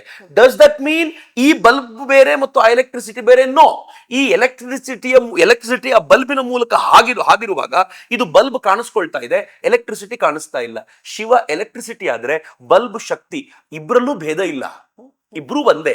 ಆ ಒಂದೇ ಎನ್ನುವುದನ್ನ ಎಷ್ಟು ಚೆನ್ನಾಗಿ ತೋರಿಸಲಾಗಿದೆ ಅಂತಂದ್ರೆ, ಒಂದು ಶ್ರೇಷ್ಠ ಆಧ್ಯಾತ್ಮಿಕ ತತ್ವವನ್ನ ಶಿವನ ರೂಪದಲ್ಲಿ ಹೀಗೆ ಪ್ರೆಸೆಂಟ್ ಮಾಡಲಾಗಿದೆ ಅಂತ ನನಗನ್ಸುತ್ತೆ. ಹೌದು ಸರ್, ಶಿವತತ್ವ ಅಂದ್ರೆ ಏನು? ನಾನು ಇಷ್ಟೊತ್ತು ಏನ್ ಮಾತಾಡ್ತಿದ್ನೋ ಇದು ಶಿವತತ್ವಕ್ಕೆ ಸಂಬಂಧಪಟ್ಟಿದ್ದು ಅಂತ ನನ್ಗನ್ಸುತ್ತೆ. ನಾವು ಶಿವನನ್ನ ಒಂದು ದೇವರಾಗಿ, ಒಂದು ಮೂರ್ತಿಯಾಗಿ, ಒಂದು ಪಟವಾಗಿ ಇಟ್ಕೊಳ್ಳೋದು ಒಂದು ಪಾರ್ಟ್ ಆದ್ರೆ, ಇದಕ್ಕಿಂತಲೂ ಆಳವಾಗಿ ಕರ್ಕೊಂಡು ಹೋಗುವಂತ ಮತ್ತೊಂದು ಭಾಗ ಇದೆ. ಅದು ಏನ್ ಮಾಡುತ್ತೆ ಅಂತಂದ್ರೆ, ನನ್ನನ್ನು ಅಂತರ್ಮುಖಿಯಾಗಿಸುತ್ತೆ. ಹೇಗೆ ಅಂತರ್ಮುಖಿಯಾಗಿಸುತ್ತೆ ಅಂತಂದ್ರೆ, ಶಿವನ ಒಟ್ಟಾರೆ ಆ ಸ್ವರೂಪ ಇದೆಯಲ್ಲ, ಆ ಸ್ವರೂಪ ನನ್ನನ್ನ ಇಂಟರ್ನಲಿ ಚರ್ನ್ ಮಾಡೋದಕ್ಕೆ ಬೇಕಾಗಿರುವಂತ ಪ್ರೇರಣೆಯನ್ನು ಕೊಡುತ್ತೆ. ಉದಾಹರಣೆಗೆ, ಶಿವನ ಸುತ್ತಲೂ ಒಂದು ಸರ್ಪ ಇದೆ. ಸರ್ಪ ಯಾವುದಕ್ಕೆ ಹೇಳ್ತಾರೆ ಗೊತ್ತಾ? ನಮ್ಮ ಯೋಗದಲ್ಲಿ ಕುಂಡಲಿನಿ ಶಕ್ತಿಯನ್ನ ಸರ್ಪದಿಂದ ಪ್ರತಿನಿಧಿಸ್ತಾರೆ. ಕುಂಡಲಿನಿ ಶಕ್ತಿ ಹಾಗಿರುತ್ತೆ ಅಂತ. ನಾನು ಇಷ್ಟು ಮಾತನಾಡ್ತಿದ್ದೀನಿ ಅಂತಂದ್ರೆ, ಕುಂಡಲಿನಿ ಶಕ್ತಿ ತನ್ನ ಪ್ರಭಾವವನ್ನ ತೋರಿಸ್ತಾ ಇದೆ ಅಂತ. ಬರೀ ಮಾತನಾಡೋದಕ್ಕೆ ಅಷ್ಟೇ ಅಲ್ಲ, if you have your patience to listen to this, ಆ ಪೇಷನ್ಸ್ ಕೂಡ ಕುಂಡಲಿನಿ ಶಕ್ತಿಯದ್ದೇ ಪ್ರಭಾವ. ಪ್ರತಿಯೊಂದು ಏನ್ ನಡೀತಾ ಇದೆಯೋ, ವ್ಯಕ್ತಿಗಳು ನಾವ್ ಏನ್ ಮಾಡ್ತಿದೀವಿಯೋ, ಅದು ಕುಂಡಲಿನಿ ಶಕ್ತಿಯ ಭಿನ್ನ ಭಿನ್ನ ಸ್ವರೂಪಗಳ ಆವಿರ್ಭಾವ ಅಷ್ಟೇ. ಸೊ ಹೀಗಾಗಿ ಶಿವ ಯಾರು ಅಂತಂದ್ರೆ, ಆ ಕುಂಡಲಿನಿ ಶಕ್ತಿಯನ್ನ ಜಾಗೃತಗೊಳಿಸಬಲ್ಲ ಸಾಮರ್ಥ್ಯ ಇರುವಂತವನು. ಹೀಗಾಗಿ ಆ ಕುಂಡಲಿನಿ ಶಕ್ತಿಯನ್ನ ಮೂಲಾಧಾರದಿಂದ, ನೀವು ನೋಡಿ ಅವನ ಫ್ಯಾಮಿಲಿ ಹೆಂಗಿದೆ ಅಂತಂದ್ರೆ, ಮೂಲಾಧಾರದಲ್ಲಿ ಎಲ್ಲಿ ಕುಂಡಲಿನಿ ಶಕ್ತಿ ಕೂತಿರುತ್ತೋ ಅದರ ಒಡೆಯ ಗಣಪ ಶಿವನ ಸಂತಾನ. ಸೊ ಗಣಪ ಪರ್ಮಿಷನ್ ಕೊಟ್ಟ ಮೇಲೆ ಅಲ್ಲಿಂದ ಕುಂಡಲಿನಿ ಹೇಳ್ಬೇಕು. ಹೀಗಾಗಿ ಆದಿ ವಂದ್ಯ ಗಣಪ ಯಾಕೆ ಅಂತಂದ್ರೆ, ಮೊದಲನೇ ನಮಸ್ಕಾರ ನಿನಗೆ, ಕುಂಡಲಿನಿ ಎಬ್ಬಿಸ್ಬೇಕಾದವನೇ ನೀನ್ ಇಲ್ದೆ ಹೋದ್ರೆ, ನೀನು ನಮ್ಗೆ ಅನುಕೂಲ ಮಾಡ್ಕೊಡ್ಲಿಲ್ಲ ಅಂದ್ರೆ ಕುಂಡಲಿನಿ ಹೇಳೋದಿಲ್ಲ, ಇನ್ ಯಾವ ಕೆಲ್ಸಕ್ಕೂ ಶಕ್ತಿ ಇಲ್ಲ ಅಂತ. ಅಲ್ಲಿಂದ ಕುಂಡಲಿನಿ ಏರಿ ಒಂದೊಂದೇ ಚಕ್ರವನ್ನ ಪಾರು ಮಾಡ್ತಾ, ಅದು ಮೂಲಾಧಾರ, ಆನಂತರ ಸ್ವಾಧಿಷ್ಠಾನ, ಮಣಿಪುರ, ಅನಾಹತ, ವಿಶುದ್ಧಿ, ಆಜ್ಞಾದಿಂದ ಪಾರು ಮಾಡಿ ಅದು ಸಹಸ್ರಾರದಲ್ಲಿರುವಂತ ಶಿವ ಶಕ್ತಿಯರ ಸಮ್ಮಿಲನಕ್ಕೆ ಕಾರಣವಾಗುತ್ತೆ. ಕುಂಡಲಿನಿ ಶಕ್ತಿ ಅಂತ ಭಾವಿಸೋದಾದ್ರೆ, ಶಿವ ಸಹಸ್ರಾರದಲ್ಲಿ ಕೂತಿದ್ದಾನೆ. ಶಿವ ಮತ್ತು ಶಕ್ತಿಯರು ಅಲ್ಲಿ ಹೋಗಿ ಸೇರುವಂತ ಆ ಪ್ರಕ್ರಿಯೆ ಇದೆಯಲ್ಲ, ಅದನ್ನ ಮೋಕ್ಷ ಅಂತ ಕರೆಯೋದಾದ್ರೆ, ಶಿವ ತತ್ವ ಈ ಮೋಕ್ಷಕ್ಕೆ ಪ್ರೇರಣೆ ಕೊಡುವಂತ ತತ್ವ ಅಂತ ನಾನು ಅನ್ಕೊಳ್ತೀನಿ. ಹೀಗಾಗಿ ಒಂದು ಪಟಕ್ಕೆ ಪೂಜೆ ಅಲ್ಲದೆ ಶಿವ ಅನ್ನೋದು ನಮ್ಮನ್ನ ಆಂತರಿಕವಾಗಿ ಚರ್ನ ಮಾಡಿಸಬಲ್ಲಂತ ಒಂದು ಶ್ರೇಷ್ಠ ತತ್ವ ಅಂತ ನನಗನ್ಸುತ್ತೆ. ಶಿವನ ಮೂರನೇ ಕಣ್ಣು, ಇದರ ಮಹತ್ವ ಏನು? ಹಾಗೇನೆ ಶಿವ ಪ್ರತಿ ಸರಿ ಮೂರನೇ ಕಣ್ಣನ್ನ ತೆಗೆದಾಗ ಅದರಿಂದ ಬೆಂಕಿ ಹೊರಹೊಮ್ಮಿದೆ, ಕೋಪನೆ ಕಾಣಿಸಿದೆ. ಸೊ ಇದ್ರ ಬಗ್ಗೆ ಏನಾದ್ರು ಹೇಳೋದಾದ್ರೆ? ಇಷ್ಟೊತ್ತು ನಾನು ಮಾತಾಡಿದ್ನಲ್ಲ, ಬಹುತೇಕ ಸಂಗತಿಗಳು ಅಂತರ್ಮುಖಿಯಾಗಿರುವಂತ ಸಂಗತಿಗಳು. ಎರಡು ಕಣ್ಣು ತೆರೆದಾಗ ಕಾಣುವಂತ ಸಂಗತಿಗಳು ಬೇರೆ ಇವೆ, ಕಣ್ಣು ಮುಚ್ಕೊಂಡಾಗ ಕಾಣುವಂತ ಸಂಗತಿಗಳು ಬೇರೆ ಇವೆ. ಈ ಕಣ್ಣನ್ನ ಮುಚ್ಚಿದಾಗ ಮಾತ್ರ ಅಂತರ್ಗಣ್ಣು ತೆರೆಕೊಳ್ಳುತ್ತೆ.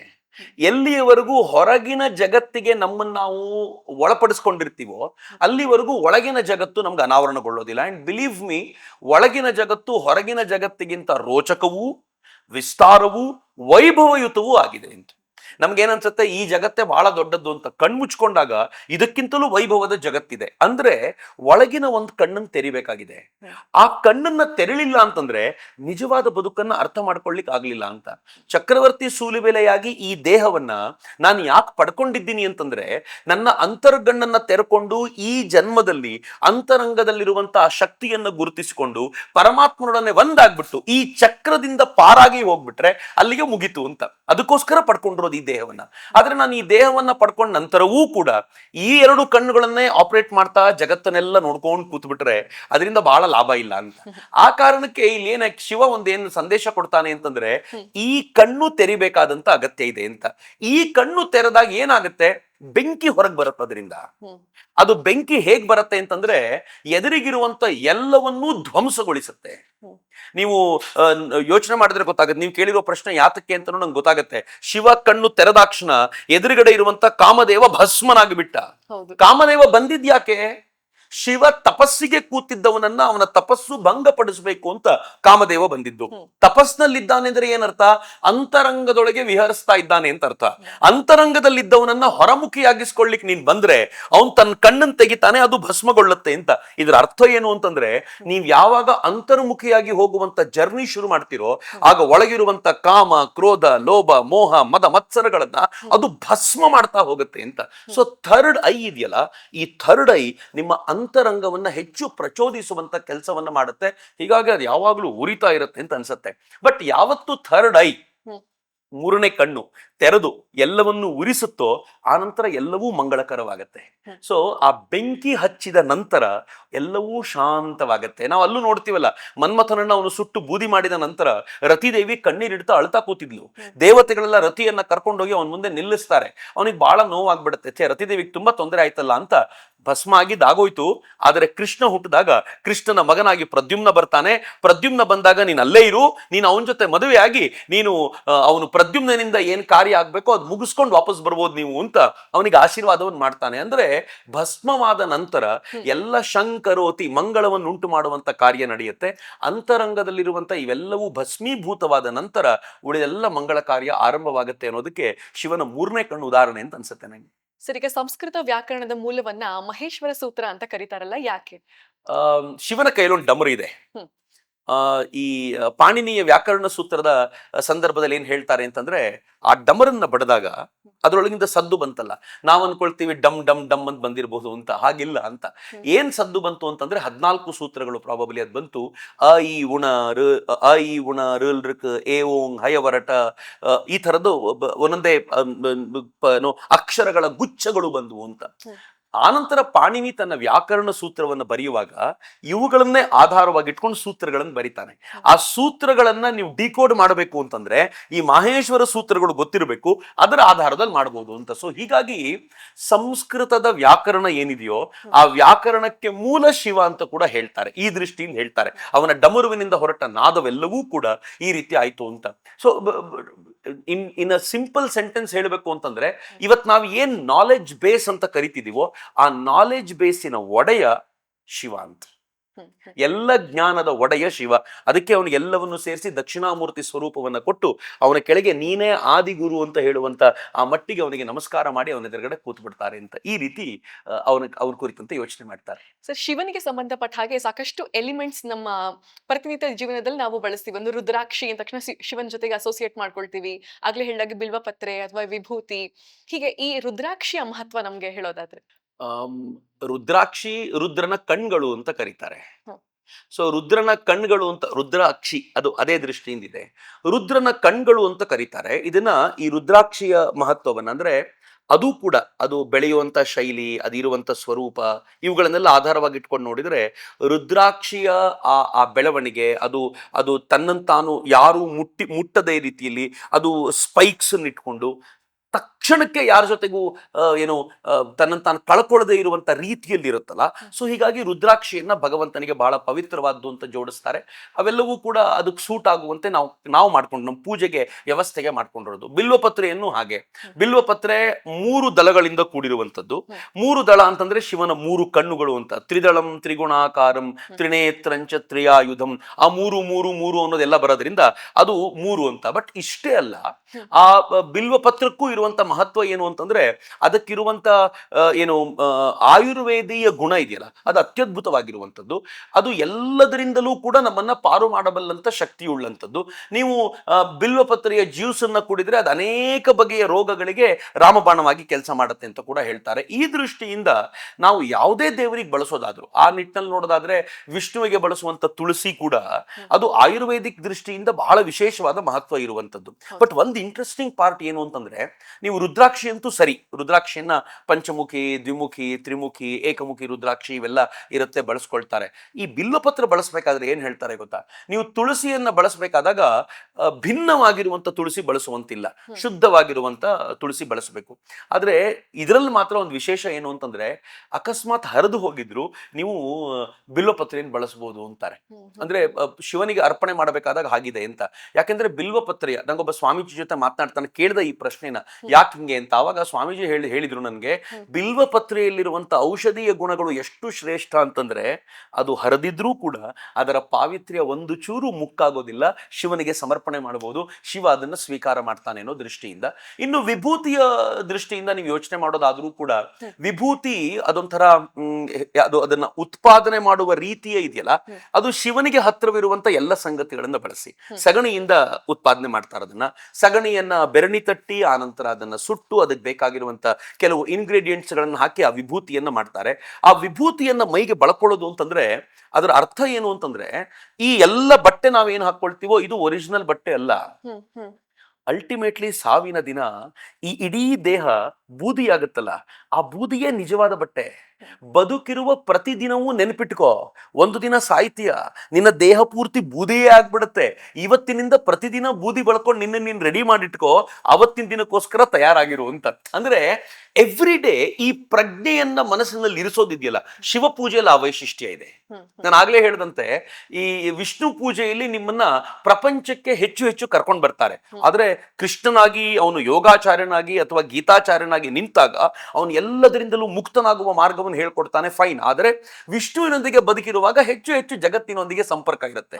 ಆದರೆ ಶಿವ ಎವ್ರಿ ಸೆಕೆಂಡ್ ಮುಕ್ತಿಯ ಪರಿಕಲ್ಪನೆಯನ್ನೇ ಕಟ್ಟಿಕೊಡ್ತಾನೆ, ವೈರಾಗ್ಯವನ್ನೇ ತುಂಬುತ್ತಾ ಹೋಗ್ತಾನೆ. ಇದು ಬಹಳ ವಿಶೇಷ ಅಂತ ನನಗೆ. ಹಾಗಾಗಿನೇ ಅಲ್ವಾ, ಅಂದ್ರೆ ಯೋಗಕ್ಕೆ ಸಂಬಂಧಪಟ್ಟ ಹಾಗೆ ಶಿವನನ್ನ ಜಾಸ್ತಿ ಕನೆಕ್ಟ್ ಮಾಡ್ಕೊಳ್ತೀವಿ, ಶಿವನೇ ಆದಿಯೋಗಿ ಅಂತ ಕೂಡ ಕರೀತಾರೆ. ಅಬ್ಸಲ್ಯೂಟ್ಲಿ. ನಾನು ಆರಂಭದಲ್ಲಿ ಹೇಳಿದ್ನಲ್ಲ, ಪ್ರೈಮಾರ್ಡಿಯಲ್ ಫೋರ್ಸ್ ಅದು ಅಂತ.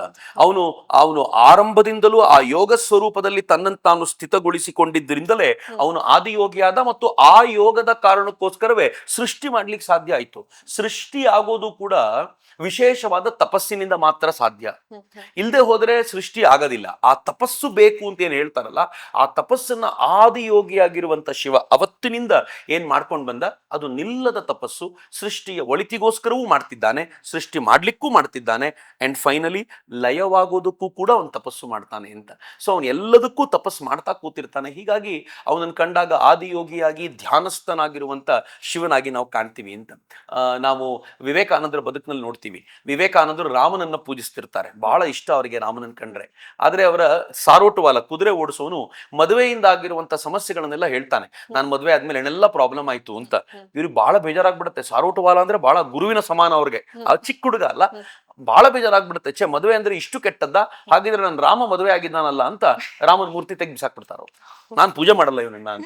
ಅವಾಗ ತಾಯಿ ಹೇಳ್ತಾರೆ, ಮಗು ಧ್ಯಾನಸ್ಥ ಶಿವನನ್ನ ಪೂಜೆ ಮಾಡು ಅಂತ. ಧ್ಯಾನಸ್ಥ ಶಿವ ಇವತ್ತಿಗೂ ಕೂಡ ಅನೇಕರಿಗೆ ಆರಾಧ್ಯ. And whenever you see Shiva, ನನ್ನ ಮನೇಲಿ ನಾನು ಶಿವನ ಮೂರ್ತಿ ತರಿಸಿಟ್ಕೊಂಡಿದ್ದೀನಿ. ನಾನು ಬಂಗಾಳದಿಂದ ತಗೊಂಡ್ ಬಂದೆ ಅದನ್ನ. ತುಂಬಾ ಕಡೆ ಹುಡುಕದಾಗೂ ಸಿಗ್ಲಿಲ್ಲ, ಬಂಗಾಳದಲ್ಲಿ ಸಿಕ್ತು. That was the kind of Shiva that I always like. ಹೇಗಿದ್ದಾನೆ ಅಂತಂದ್ರೆ, ನೀವು ಇವತ್ತೆಲ್ಲ ಏನ್ ಜಿಮ್ ಬಾಡಿ ಅಂತ ಕರಿತೀರಲ್ಲ, ಶಿವನ ಬಾಡಿ ಹಾಗೆ ಅಂತ. ಅವನೊಂಥರ 6 ಪ್ಯಾಕ್ಸ್ ಇರುವಂತ ಬಾಡಿ ಅವನು. ಅವನ ಬಾಡಿ ಹೇಗಿದೆ ಅಂತಂದ್ರೆ, ಯಾವ ಯುದ್ಧಕ್ಕೆ ಯಾವ ಕ್ಷಣಕ್ಕೆ ಬೇಕಿದ್ರು ಹೋಗ್ಲಿಕ್ಕೆ ಸಿದ್ಧನಾಗಿ ನಿಂತಿರೋನು. ಅವ್ನು ನಿಂತಿರೋದು ನೋಡಿ, ಕೈಯಲ್ಲಿ ಒಂದು ತ್ರಿಶೂಲ ಹಿಡ್ಕೊಂಡಿದ್ದಾನೆ, ಆಮೇಲೆ ಒಂದು ಡಮರು ಕೈಯಲ್ಲಿ ಹಿಡ್ಕೊಂಡಿದ್ದಾನೆ, ಇನ್ನೊಂದು ಕೈಯಲ್ಲಿ ಶಂಖ ಜಾಗಟೆಗಳು, ಆ ವಾದ್ಯಗಳು ನಿಂತ್ಕೊಂಡಿರ್ತವೆ. ಹೇಗಿರ್ತಾನೆ ಶಿವ ಅಂತಂದ್ರೆ, ಅವನನ್ನು ನೋಡಿದ್ರೆ ಹಿ ಇಸ್ ಆಲ್ವೇಸ್ ರೆಡಿ. ಅವನು ಯೋಗಕ್ಕೆ ಹೋಗ್ಬೇಕು ಅಂತಂದ್ರೆ ಅಗೋ ಅಲ್ಲಿ ಕೂತ ಅಂತಂದ್ರೆ ಧ್ಯಾನಸ್ಥನಾಗ್ತಾನೆ, ಅವನು ತನ್ನನ್ನು ತಾನು ಮರ್ತು ಬಿಡ್ತಾನೆ. ಅವನು ಯುದ್ಧಕ್ಕೆ ಹೋಗ್ಬೇಕು ಅಂತಂದ್ರೆ ಯಾರನ್ನು ಬೇಕಿದ್ರು ಸಂಹಾರ ಮಾಡಬಲ್ಲಷ್ಟು ಸಮರ್ಥನಾಗಿರುವಂತವನಾಗ್ತಾನೆ. ಅವನು ಪಾರ್ವತಿಯೊಂದಿಗೆ ತನ್ನನ್ನು ತಾನು ಸಮೀಕರಿಸಿಕೊಳ್ಳಬೇಕು ಅಂತಂದ್ರೆ ಅಲ್ಲಿಗೆ ಹೋಗ್ತಾನೆ, ಅರ್ಧನಾರೀಶ್ವರನಾಗಿ ನಿಲ್ತಾನೆ. ಆಯ್ತು ಇವೆಲ್ಲ ಮುಗಿತು, ಬಾ ಡ್ಯಾನ್ಸ್ ಮಾಡು ಅಂತ ಕರೆದ್ರೆ ಡ್ಯಾನ್ಸ್ ಮಾಡ್ಲಿಕ್ಕೆ ಸಿದ್ಧನಾಗ್ತಾನೆ. ಒಬ್ಬ ತರುಣನಿಗೆ ಒಂದು ಸಮರ್ಥವಾಗಿರುವಂತ ಆದರ್ಶ ಪುರುಷ ಶಿವ ಅಂತ ನನ್ಗೆ ಯಾವಾಗ್ಲೂ ಈ ಕಾರಣಕ್ಕೆ ಅನ್ನಿಸ್ತಾನೆ. ಹೀಗಾಗಿ ಆದಿಯೋಗಿಯ ರೂಪದಲ್ಲಿ ನೋಡುವಾಗ್ಲೂ ಕೂಡ ಅವನು ಪರಿಪೂರ್ಣವಾಗಿರುವಂತ ಯೋಗಿ ಅಂತ ನನಗೆ ಅನ್ನಿಸ್ತಾನೆ.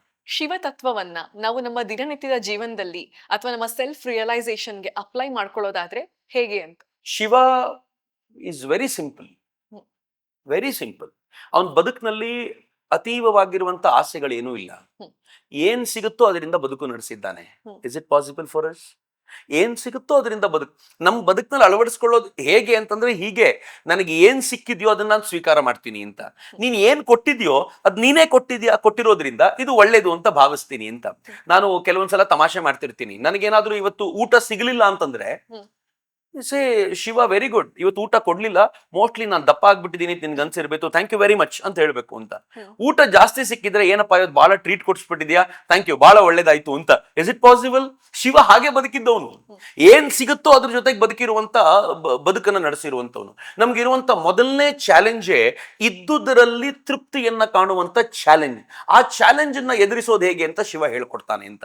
ಎರಡನೇದು, ನಾನು ಈಗ ತಾನೇ ಹೇಳ್ದಂತೆ ಶಿವ ಎಲ್ಲ ಆಕ್ಟಿವಿಟಿಗಳಿಗೂ ಸದಾ ರೆಡಿ ಆಗಿರುವಂತವನು. ಯಾವ ತರದ ಸವಾಲು ಮುಂದೆ ಬರುತ್ತೆ ಅಂತ ಗೊತ್ತಿಲ್ಲ, ಆದ್ರೆ ಯಾವ ಸವಾಲು ಬಂದ್ರು ನಾನು ಎಲ್ಲದಕ್ಕೂ ಬೇಕಾಗಿರುವ ಸ್ಕಿಲ್ ಸೆಟ್ ಇಟ್ಕೊಂಡಿದ್ದೀನಿ ಅಂತ. ನನಗೆ ಮತ್ತು ನಿಮಗೆ ಆಗಬೇಕಾಗಿರೋದು ಏನು ಅಂದ್ರೆ ಎಲ್ಲದಕ್ಕೂ ಬೇಕಿರೋ ಸ್ಕಿಲ್ ಸೆಟ್ ಇಟ್ಕೊಳ್ಳಿಕ್ ಸಾಧ್ಯವಾ? ಫಾರ್ ಎಕ್ಸಾಂಪಲ್, ಈಗ ನೀವು ಪಾಡ್ಕಾಸ್ಟ್ ರೆಕಾರ್ಡ್ ಮಾಡ್ತೀರಾ, ಆಯ್ತು ಬರ್ಬೇಕಾದ ಟೈಮಲ್ಲಿ ಕ್ಯಾಮರಾಮನ್ ಬಂದಿಲ್ಲ. Do you possess the skill set of cameraman? If yes, that's fine, very good. ನಿಮ್ಗೆ ಲೈಟ್ ಬಾಯ್ ಬರ್ಲಿಲ್ಲ, do you possess the skill set of a light boy? Finish, problem ಇಲ್ಲ, ತಕ್ಷಣ set ಮಾಡಿದ್ರು ಮುಗೀತು ಅಂತ. ಸೊ ಶಿವ ನಂಗೆ ಹೇಳ್ಕೊಡ್ತಾನೆ, ನಿನ್ನ ಚಟುವಟಿಕೆಗೆ ಏನ್ ಬೇಕೋ ಸ್ವಲ್ಪ ಸ್ವಲ್ಪ ಕಲ್ತಿಟ್ಕೊಂಡ್ಬಿಡು, ಯಾವ್ದಕ್ಕೂ ತಲೆ ಕೆಡ್ಸ್ಕೊಳ್ಳೋ ಅಗತ್ಯ ಇಲ್ಲ, ಅಗತ್ಯ ಏನ್ ಬರುತ್ತೋ ಅದು ಮಾಡ್ಲಿಕ್ಕೆ ಸಿದ್ಧನಾಗು ಅಂತ. ಸೊ ನಾನು ಬಹಳ ಬಾರಿ ನೋಡ್ತೀನಿ, ಹೋಟೆಲ್ ನಡೆಸ್ತಿರ್ತಾರೆ, ಹೋಟೆಲ್ ನಡೆಸೋರಿಗೆ ಕ್ಯಾಶ್ ಟೇಬಲ್ ಮೇಲೆ ಕೂತ್ಕೊಳ್ಳೋದು ಬಿಟ್ರೆ ಇನ್ನೇನೂ ಗೊತ್ತಿರೋದಿಲ್ಲ. That is not the kind of Shiva. Shiva knows everything. So ಎಲ್ಲ ದಿಕ್ಕಿನಲ್ಲೂ ಕೂಡ ನಾನು ಮಾಡುವಂತ ಕ್ಷೇತ್ರದಲ್ಲಿ ನನಗೆ ಎಲ್ಲ ಚಟುವಟಿಕೆಗಳು ಗೊತ್ತಿವೆ ಅಂತಂದ್ರೆ ಶಿವ ತತ್ವವನ್ನ ಅಳವಡಿಸಿಕೊಳ್ಳುವಂತ ರೀತಿಯದು ಅಂತ ನನಗೆ ಅನೇಕ ಬಾರಿ ಅನ್ಸುತ್ತೆ. ಸೊ ಹೀಗಾಗಿ ಶಿವ ನಮ್ಮ ಬದುಕನ್ನ ಅತ್ಯಂತ ಸುಂದರಗೊಳಿಸೋದು ಹೇಗೆ ಅಂತಂದ್ರೆ ಅವನನ್ನೇ ನಮ್ಮೊಳಗೆ ಆವಾಹಿಸಿಕೊಂಡು ಅವನಂತೆ ಬದುಕೋದನ್ನು ಕಲ್ತ್ರೆ, ಆಮೇಲೆ ಎಲ್ಲಕ್ಕಿಂತ ಹೆಚ್ಚು ನೀವು ಅತ್ಯಂತ ಸಿರಿವಂತರಾಗಿದ್ರೂ ಕೂಡ ಇಡೀ ಕೈಲಾಸವೇ ನಿಮ್ಮದ್ದು. ಯಾವ ಕೈಲಾಸಕ್ಕೆ ಹೋಗಬೇಕು ಅಂತ ಜನ ಯಜ್ಞ ಯಾಗಾದಿಗಳನ್ನು ಮಾಡ್ತಾರೋ ಆ ಕೈಲಾಸವೇ ನಿಮ್ಮದ್ದು. You are the owner of Kailasa, you own Kailasa. ಆದ್ರೆ ನೀವು ಎಲ್ಲಿರ್ತೀರಾ ಅಂತಂದ್ರೆ ಸ್ಮಶಾನದಲ್ಲಿ ಇರ್ತೀನಪ್ಪ, ನನ್ಗೇನ್ ಆಗ್ಬೇಕಾಗಿಲ್ಲ.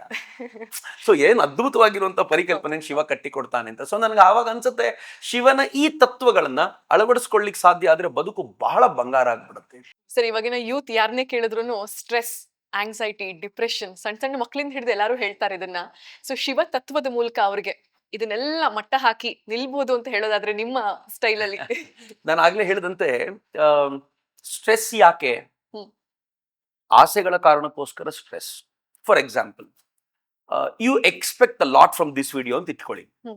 ಈ ವಿಡಿಯೋನ ಕೆಲವು ಸಾವಿರ ಜನ ನೋಡ್ಬಿಡ್ತಾರೆ, ಬಹಳ ಇದಾಗ್ಬಿಡತ್ತೆ ಅಂತ you are expecting a lot. Expect ಮಾಡಿದ್ದಕ್ಕೆ ತಕ್ಕಂತೆ ಅಲ್ಲಿ ಬರಲಿಲ್ಲ. Not only for this video, in continuous 2 video ಹೀಗೆ ಆಯ್ತು. ಯಾವಾಗ ಎಕ್ಸ್ಪೆಕ್ಟೇಷನ್ ತಕ್ಕಂತೆ ನಡೀಲಿಲ್ವೋ ಒಳಗಿಂದೊಂದು ಆಲೋಚನೆ ಶುರುವಾಗ್ಬಿಡತ್ತೆ. People have they started disliking me. ನನ್ನ ಶೋಸ್ ಇಷ್ಟ ಆಗ್ತಿಲ್ವಾ, ನನ್ನ ಶೋಸ್ ನಲ್ಲಿ ನಾನು ಕರಿತಾ ಇರುವ ಗೆಸ್ಟ್ ಇಷ್ಟ ಆಗ್ತಾ ಇಲ್ವಾ, ನನ್ನ ಮಾತು ಇಷ್ಟ ಆಗ್ತಾ ಇಲ್ವಾ, ಟಾಪಿಕ್ ಇಷ್ಟ ಆಗ್ತಾ ಇಲ್ವಾ. ಸೊ ಹೆಂಗ್ ಶುರುವಾಗ್ಬಿಡುತ್ತೆ ಅಂತಂದ್ರೆ ಒಂದು ಆಂಗ್ಸೈಟಿ ಶುರುವಾಗ್ಬಿಡುತ್ತೆ. ಸೊ ಯಾವಾಗ ಎಕ್ಸ್ಪೆಕ್ಟೇಷನ್ಸ್ ಇರುತ್ತೋ ಆಂಗ್ಸೈಟಿ ಶುರುವಾಗುತ್ತೆ. Why do you expect? ಕರ್ಮ ಫಲ ತ್ಯಾಗ. ಕೃಷ್ಣ ಬಹಳ ಚೆನ್ನಾಗಿ ಹೇಳ್ತಾನಲ್ಲ, ಕರ್ಮ ಮಾಡು ಆದ್ರೆ ಫಲಗಳ ಬಗ್ಗೆ ಚಿಂತಿಸಬೇಡ, ಬಿಡು, ಎಲ್ಲ ನಾನು ನೋಡ್ಕೋತೀನಿ, ಯಾಕೆ ತಲೆ ಕೆಡ್ಸ್ಕೊಳ್ತೀಯ, ನಿಮಿತ್ತ ಮಾತ್ರನಷ್ಟೇ, ನಿನ್ ಕೆಲಸ ನೀನ್ ಮಾಡು, ಮುಂದಕ್ಕೆ ಹೋಗು ಅಂತ. ಶಿವ ಅದನ್ನ ಬದುಕಿ ತೋರಿಸ್ತಾನೆ. ಶಿವ ಹೇಗಿರ್ತಾನೆ ಅಂದ್ರೆ ಎಲ್ಲವನ್ನೂ ಮಾಡ್ತಾನೆ ಅಂಡ್ ಎಕ್ಸ್ಪೆಕ್ಟ್ಸ್ ನಥಿಂಗ್. ಅವನಿಗೆ ನಮ್ಮಿಂದ ಆಗಬೇಕಾಗಿರೋದೇನೂ ಇಲ್ಲ, ಅವನು ಮಾಡಬೇಕಾಗಿರೋದು ಏನೂ ಇಲ್ಲ. ಆದ್ರೂ ಕೂಡ ಶಿವ ಎಲ್ಲವನ್ನು ಸೈಲೆಂಟ್ ಆಗಿ ಮಾಡ್ತಾ ಈ ಸೃಷ್ಟಿ ಕಾರ್ಯವನ್ನು ಮಾಡ್ತಾನೆ, ಇದನ್ನು ಕಾಪಾಡ್ಕೊಂಡು ಹೋಗುವ ಕೆಲಸ ಮಾಡ್ತಾನೆ, ಲಯದ ಕೆಲಸ ಬಂದಾಗ ಸೈಲೆಂಟ್ ಆಗಿ ಆ ಕೆಲಸವನ್ನು ಮಾಡ್ತಾನೆ. ಯಾಕೆ ಮಾಡ್ಬೇಕಪ್ಪ? ನನಗೇನೂ ಅಗತ್ಯ ಇಲ್ಲ, ಅಥವಾ ಇದನ್ನ ಸೃಷ್ಟಿಯಾದ್ರೂ ಯಾಕೆ ಮಾಡ್ಬೇಕು, ಮುಗಿಸಿದ್ಮೇಲೆ ನೀನ್ ಬೇಡವೇ ಬೇಡ ಅಂತ ಸುಮ್ಮನಿರ್ಬೇಕಲ್ಲ. ಆದ್ರೆ ಅವನೆಲ್ಲವನ್ನೂ ಮಾಡ್ತಾ ಏನನ್ನೂ ಎಕ್ಸ್ಪೆಕ್ಟ್ ಮಾಡದೆ ತನ್ನ ಜೊತೆಗೆ ಇರ್ತಾನಲ್ಲ, 50% ಸ್ಟ್ರೆಸ್ ಮತ್ತು ಆಂಗ್ಸೈಟಿ ಹೋಗ್ಬಿಡ್ತು ಅಂತ. ಸೊ ನಾವು ಆ ಕಲ್ಪನೆಯನ್ನ, ಎರಡನೇದು ಹೆಚ್ಚು ಹೆಚ್ಚು ದೇಹಕ್ಕೆ ಬಂಧಿತರಾದಷ್ಟು ಸ್ಟ್ರೆಸ್ ಇರುತ್ತೆ, ಆಂಗ್ಸೈಟಿ ಇರುತ್ತೆ. ನೀವು ದೇಹದಿಂದ ಒಳಕ್ ಹೋಗ್ತಾ ಹೋಗ್ತಾ ಇವೆಲ್ಲವೂ ಮಾಯವಾಗತ್ತೆ. ಸ್ಟ್ರೆಸ್ ಎಲ್ಲಿ ಹುಟ್ಟುತ್ತೆ ಗೊತ್ತಾ? ಮನಸ್ಸಿನಲ್ಲಿದೆ. ಮನಸ್ಸಿನಲ್ಲೇ ಆಂಗ್ಸೈಟಿ ಇದೆ, ಗಾಬರಿ ಆಗೋದು, ನನಗೆ ಭಯ ಅನ್ಸೋದು ಮನಸ್ಸಿನೊಳಗಿದೆ. ಯಾವ ಕಾರಣಕ್ಕೋಸ್ಕರ ಇದೆ ಅಂತಂದ್ರೆ, I am expecting something in my mind. ನಾನು ಫ್ಯೂಚರ್ ಬಗ್ಗೆ ತುಂಬಾ ಯೋಚನೆ ಮಾಡ್ತಿದ್ದೀನಿ, ಅಥವಾ ಪಾಸ್ಟ್ ಬಗ್ಗೆ ಯೋಚನೆ ಮಾಡ್ತಿದ್ದೀನಿ. ಪಾಸ್ಟ್ ಏನಾಗಿದ್ಯೋ ಅದಕ್ಕೆ ನೀವು ಇವತ್ತು ಏನೂ ಮಾಡ್ಲಿಕ್ಕೆ ಆಗೋದಿಲ್ಲ. ಫ್ಯೂಚರ್ ಏನಾಗ್ಲಿಕ್ಕಿದೆಯೋ you cannot give any guarantee to it. ನಾಳೆ ಹಿಂಗಾಗತ್ತೆ ಅಂತ ನಿಮ್ಗೆ ಏನಾದ್ರೂ ಗೊತ್ತಿದ್ಯಾ? ನೀವು ಬರೀ ಇಮ್ಯಾಜಿನ್ ಅಷ್ಟೇ ಮಾಡ್ಬೋದು. ಯಾವುದು ನಿಮ್ಮ ಹಿಡಿತದಲ್ಲಿಲ್ವೋ ಅದ್ರ ಬಗ್ಗೆ ಯೋಚನೆ ಮಾಡಿ ಮಾಡಿ ಮಾಡಿ ಮಾಡಿ ತುಂಬಾ ಒದ್ದಾಡ್ತಿದ್ದೀವಲ್ಲ, ಅದು ಮನಸ್ಸಿನೊಳಗಿದೆ. ಮನಸ್ಸಿಗಿಂತ ಆಳಕ್ಕೆ ಬನ್ನಿ, ಬುದ್ಧಿಗೆ ಬನ್ನಿ. ಬುದ್ಧಿಯ ಕೈಯಲ್ಲಿ ಮನಸ್ಸನ್ನ ಕೊಡಿ, ಎಲ್ಲವೂ ಸರಿ ಹೋಗುತ್ತೆ. ಇನ್ನೂ ಆಳಕ್ಕೆ ಆತ್ಮಾವಸ್ಥೆಗೆ ಹೋಗಿ, ಇವೆಲ್ಲ ಪ್ರಾಬ್ಲಮೇ ಇಲ್ಲ. ಶಿವ ಅದನ್ನೇ ಹೇಳ್ಕೊಡೋದು. ನೀವು ಯಾಕೆ ಹೊರಗಡೆಗೋಸ್ಕರ ಬಡದಾಡ್ತಾ ಇದ್ದೀರಾ? ಈ ದೇಹದ ಚಿಂತನೆಯಲ್ಲಿ ಯಾಕಿದ್ದೀರಾ? ಅವನು ಕೂಡ ಒಳ್ಳೆ ಡ್ರೆಸ್ ಮಾಡ್ಕೊಂಡು ಹಾಯಾಗಿರ್ಬೋದಾಗಿತ್ತು. ಅವನ್ ಬಿಟ್ಟ ದೇಹದ ಚಿಂತನೆ ಅಲ್ಲ, ಆತ್ಮದ ಚಿಂತನೆ ಮಾಡಬೇಕಾಗಿದೆ ಅಂತ ಶಿವ ಒಂದು ಕಲಿಸಿಕೊಟ್ಟ. ಇಫ್ ಪಾಸಿಬಲ್ ನಾವು ನಮ್ಮ ಮುಂದಿನ ತರುಣ ಪೀಳಿಗೆಗೆ ಏನಾದ್ರೂ ಈ ಥಾಟ್ಸ್ ಅನ್ನ, ಈ ತತ್ವ ಚಿಂತನೆಯನ್ನ ಶಿವನ ಮೂಲಕ ಕೊಡ್ಲಿಕ್ಕೆ ಸಾಧ್ಯ ಆಯ್ತು ಅಂತಂದ್ರೆ, ಅವರು ಕೂಡ ಈ ದೇಹ ಪ್ರಜ್ಞೆಯನ್ನ ಬಿಟ್ಟು, ಇಮ್ಯಾಜಿನ್ ಮಾಡಿ, ಫೇಸ್ಬುಕ್ ನಲ್ಲಿ ಯಾರೋ ಒಬ್ರು ಕೆಟ್ಟದಾಗಿ ಕಮೆಂಟ್ ಮಾಡಿದ್ರು ಅನ್ನೋ ಒಂದು ಕಾರಣಕ್ಕೆ ಆತ್ಮಹತ್ಯೆ ಮಾಡ್ಕೊಳ್ಳೋರು ನೋಡಿದೀನಿ ನಾನು. ಅಂದ್ರೆ ಅವ್ರು ಯಾರನ್ನು ಬೈದಿದ್ದು? ಅವ್ರಿಗೆ ನಿಮ್ಮ ಆತ್ಮದ ಪರಿಚಯ ಇದೆಯಾ? ಇಲ್ಲ. ಅವ್ರಿಗೆ ನಿಮ್ ಮನಸ್ಸಿನ ಪರಿಚಯ ಇದೆಯಾ? ಇಲ್ಲ. ಅವ್ರಿಗೆ ನಿಮ್ ಬುದ್ಧಿಯ ಪರಿಚಯ ಇದೆಯಾ? ಇಲ್ಲ. ಅವ್ರಿಗೆ ಗೊತ್ತಿರೋದು ನಿಮ್ ದೇಹ ಮಾತ್ರ. ಈ ದೇಹವನ್ನ ಮುಂದಿಟ್ಕೊಂಡು ಯಾರೋ ಬೈದಿದ್ದಕ್ಕೆ ನೀವು ಆತ್ಮಹತ್ಯೆ ಮಾಡ್ಕೊಳ್ತೀರಾ ಅಂತಂದ್ರೆ, ಆತ್ಮದ ಪರಿಸ್ಥಿತಿ ಏನಾಯ್ತು? ಆ ಆಲೋಚನೆಗೆ ನೀವು ಹೋಗ್ಲೇ ಇಲ್ಲ ಅಂತ ಆಯ್ತಲ್ಲ. ಸೊ ನಮ್ಮ ಮಕ್ಕಳಿಗೆ ನಿಜವಾದ ಶಿಕ್ಷಣ, ಸಮರ್ಥವಾಗಿರುವಂತ ಶಿಕ್ಷಣ, ಶಿವ ಶಿಕ್ಷಣ ಹಿಂಗಾಗಬೇಕು ಅಂತ ನನ್ಗನ್ಸತ್ತೆ. ಹಂಗಾದ್ರೆ ಯಾವ ಆಂಗ್ಸೈಟಿ ಇಲ್ಲ, ಯಾವ ಸ್ಟ್ರೆಸ್ಸು ಇಲ್ಲ, ಎಲ್ಲ ರಿಲೀವ್ ಆಗ್ತಾರೆ ಅಂತ ನನ್ಗನ್ಸತ್ತೆ. ಸರ್, ನೀವು ಈಗ ಶಿವತತ್ವಗಳನ್ನ ಹೇಳ್ತಾ ಹೋದ್ರೆ ನಾವು ದಿನನಿತ್ಯ ಕೇಳ್ತಾ ಹೋಗ್ತೀವಿ. ಆದ್ರೆ ತುಂಬಾ ಖುಷಿ ಆಗುತ್ತೆ ಕೇಳೋದಕ್ಕೇನೆ. ಮುಂದಿನ ಎಪಿಸೋಡ್ ಅಲ್ಲಿ ನಮ್ಗೆ ಮಹಾಕುಂಭಮೇಳದ ಬಗ್ಗೆ ಒಂದಷ್ಟು ವಿಚಾರಗಳನ್ನ ದಯವಿಟ್ಟು ತಿಳಿಸ್ಕೊಡ್ಬೇಕು. ಖಂಡಿತವಾಗಿ. Thank you so much. Thank you. ನಮಸ್ತೆ. ಈ 12 ವರ್ಷಗಳಿಗೊಮ್ಮೆ ಬರುವಂತ ಕುಂಭ, ಇದು 12 ಸೈಕಲ್ ಕಂಪ್ಲೀಟ್ ಮಾಡಿದಾಗ ಗುರು ಮೊದಲು ಎಲ್ಲಿಂದ ಶುರು ಮಾಡಿದ್ನೋ ಆ ಜಾಗಕ್ಕೆ ವಾಪಸ್ ಬಂದು ನಿಂತ್ಕೊಳ್ತಾನೆ. ಆ ಮೇಷ ರಾಶಿಗೆ ಎಂಟ್ರಿ ಮಾಡುವಂತ ಆ ಜಾಗಕ್ಕೆ ಬಂದು ನಿಂತ್ಕೊಳ್ತಾನೆ. ಅಲ್ಲಿಗೆ 144 ಇಯರ್ಸ್ ಆಗುತ್ತೆ. ಆಗ ಅದು ಮಹಾಕುಂಭ ಅಂತ ಕರೆಸ್ಕೊಳ್ಳಲ್ಪಡುತ್ತೆ. ನಾಗಾ ಸಾಧುಗಳು ಅಂದ್ರೆ ಯಾರು? ನೀವು ನೋಡಿರ್ಬೋದು, ಅನೇಕ ಅಘೋರಿಗಳು ಶವದ ಮೇಲೆ ಕೂತ್ಕೊಂಡು ಸಾಧನೆ ಮಾಡ್ತಿರ್ತಾರೆ. ಅವರು ಮದ್ಯವನ್ನ, ತಾವೇನ್ ಮದ್ಯ ಸೇವಿಸ್ತಾರೋ ಅದನ್ನ ದೇವಿಗೂ ಸಮರ್ಪಣೆ ಮಾಡುವಂತ ಪ್ರಯತ್ನವನ್ನ ಮಾಡ್ತಾರೆ. ಆನಂತರ ಮಾನಿನಿಯರೊಂದಿಗೆ ಅವರ ಸಂಪರ್ಕಗಳಿರ್ತವೆ. ಅದರಲ್ಲೂ ವಿಶೇಷವಾಗಿ ಅವ್ರ ಬಗ್ಗೆ ಶವ ಸಂಭೋಗದ ಪರಿಕಲ್ಪನೆ ಕೂಡ ಅಘೋರಿಗಳೊಂದಿಗೆ ಬರುತ್ತೆ. ಇಷ್ಟು ಜಾತಿ ಮತ ಪಂಥಗಳನ್ನು ಇಲ್ಲಿ ಮಾಡ್ತೀವಲ್ಲ ನಾವು, ಅವನನ್ನು ಮುಟ್ಸ್ಕೊಳ್ಳೋದಿಲ್ಲ, ಅವ್ರ ಮನೆಗೆ ಹೋಗೋದಿಲ್ಲ, ಇವನು ಕುಡಿದಿರೋ ಲೋಟದಿಂದ ನಾನು ನೀರು ತಗೊಳ್ಳೋದಿಲ್ಲ, ಈ ತರ ತುಂಬಾ ಮಾಡ್ತೀವಿ. ಆದ್ರೆ ಕುಂಭ ಸ್ನಾನಕ್ಕೆ ಹೋದಾಗ ನನ್ನ ಪಕ್ಕದಲ್ಲಿ ಸ್ನಾನ ಮಾಡಿದವನು ಯಾವ ಜಾತಿಯವನು ಅಂತ ಗೊತ್ತಿರಲಿಲ್ಲ. ಆ ನಾಗಾ ಸಾಧುಗಳು ಹೇಗಿರ್ತಾರೆ ಅಂದ್ರೆ, ಬರೀ ನಗ್ನರಷ್ಟೇ ಅಲ್ಲ, ಮೈ ಮೇಲೆ ಬೂದಿ ಬಳ್ಕೊಂಡಷ್ಟೇ ಅಲ್ಲ, ಅವ್ರ ಕೈಯಲ್ಲಿ ತ್ರಿಶೂಲ ಇರುತ್ತೆ, ಅವ್ರ ಕೈಯಲ್ಲಿ ಶಂಖ ಇರುತ್ತೆ, ಅವ್ರ ಕೈಯಲ್ಲಿ ಜಾಗಟೆ ಇರುತ್ತೆ. ಹೇಗಿರ್ತಾರೆ ಅಂತಂದ್ರೆ ಯಾವುದೋ ಒಂದು ಯುದ್ಧಕ್ಕೆ ರೆಡಿಯಾಗಿ ಹೋಗ್ತಾ ಇದ್ದಾರೆ ಅನ್ನೋ ತರ ಇರುತ್ತೆ. ಅಹಮದ್ ಶಾ ಅಬ್ದಾಲಿಯಿಂದ ಹಿಡಿದು ಔರಂಗಜೇಬನ ಕಾಲದವರೆಗೂ ಯಾವಾಗ ಇವರೆಲ್ಲರೂ ಆಕ್ರಮಣಕ್ಕೆ ಅಂತ ಬಂದ್ರೋ ಆಗೆಲ್ಲವೂ ಕೂಡ ಈ ನಾಗಾಗಳ ಪಡೆ ಆ ಮುಸಲ ಸೈನಿಕರನ್ನ ಬಡಿದು ಓಡಿಸಿದೆ. ಕುಂಭಮೇಳದಲ್ಲಿ ಸ್ನಾನ ಮಾಡೋದ್ರಿಂದ ನಮ್ಮ ಪಾಪಗಳೆಲ್ಲ ತೊಳೆದು ಹೋಗುತ್ತಾ?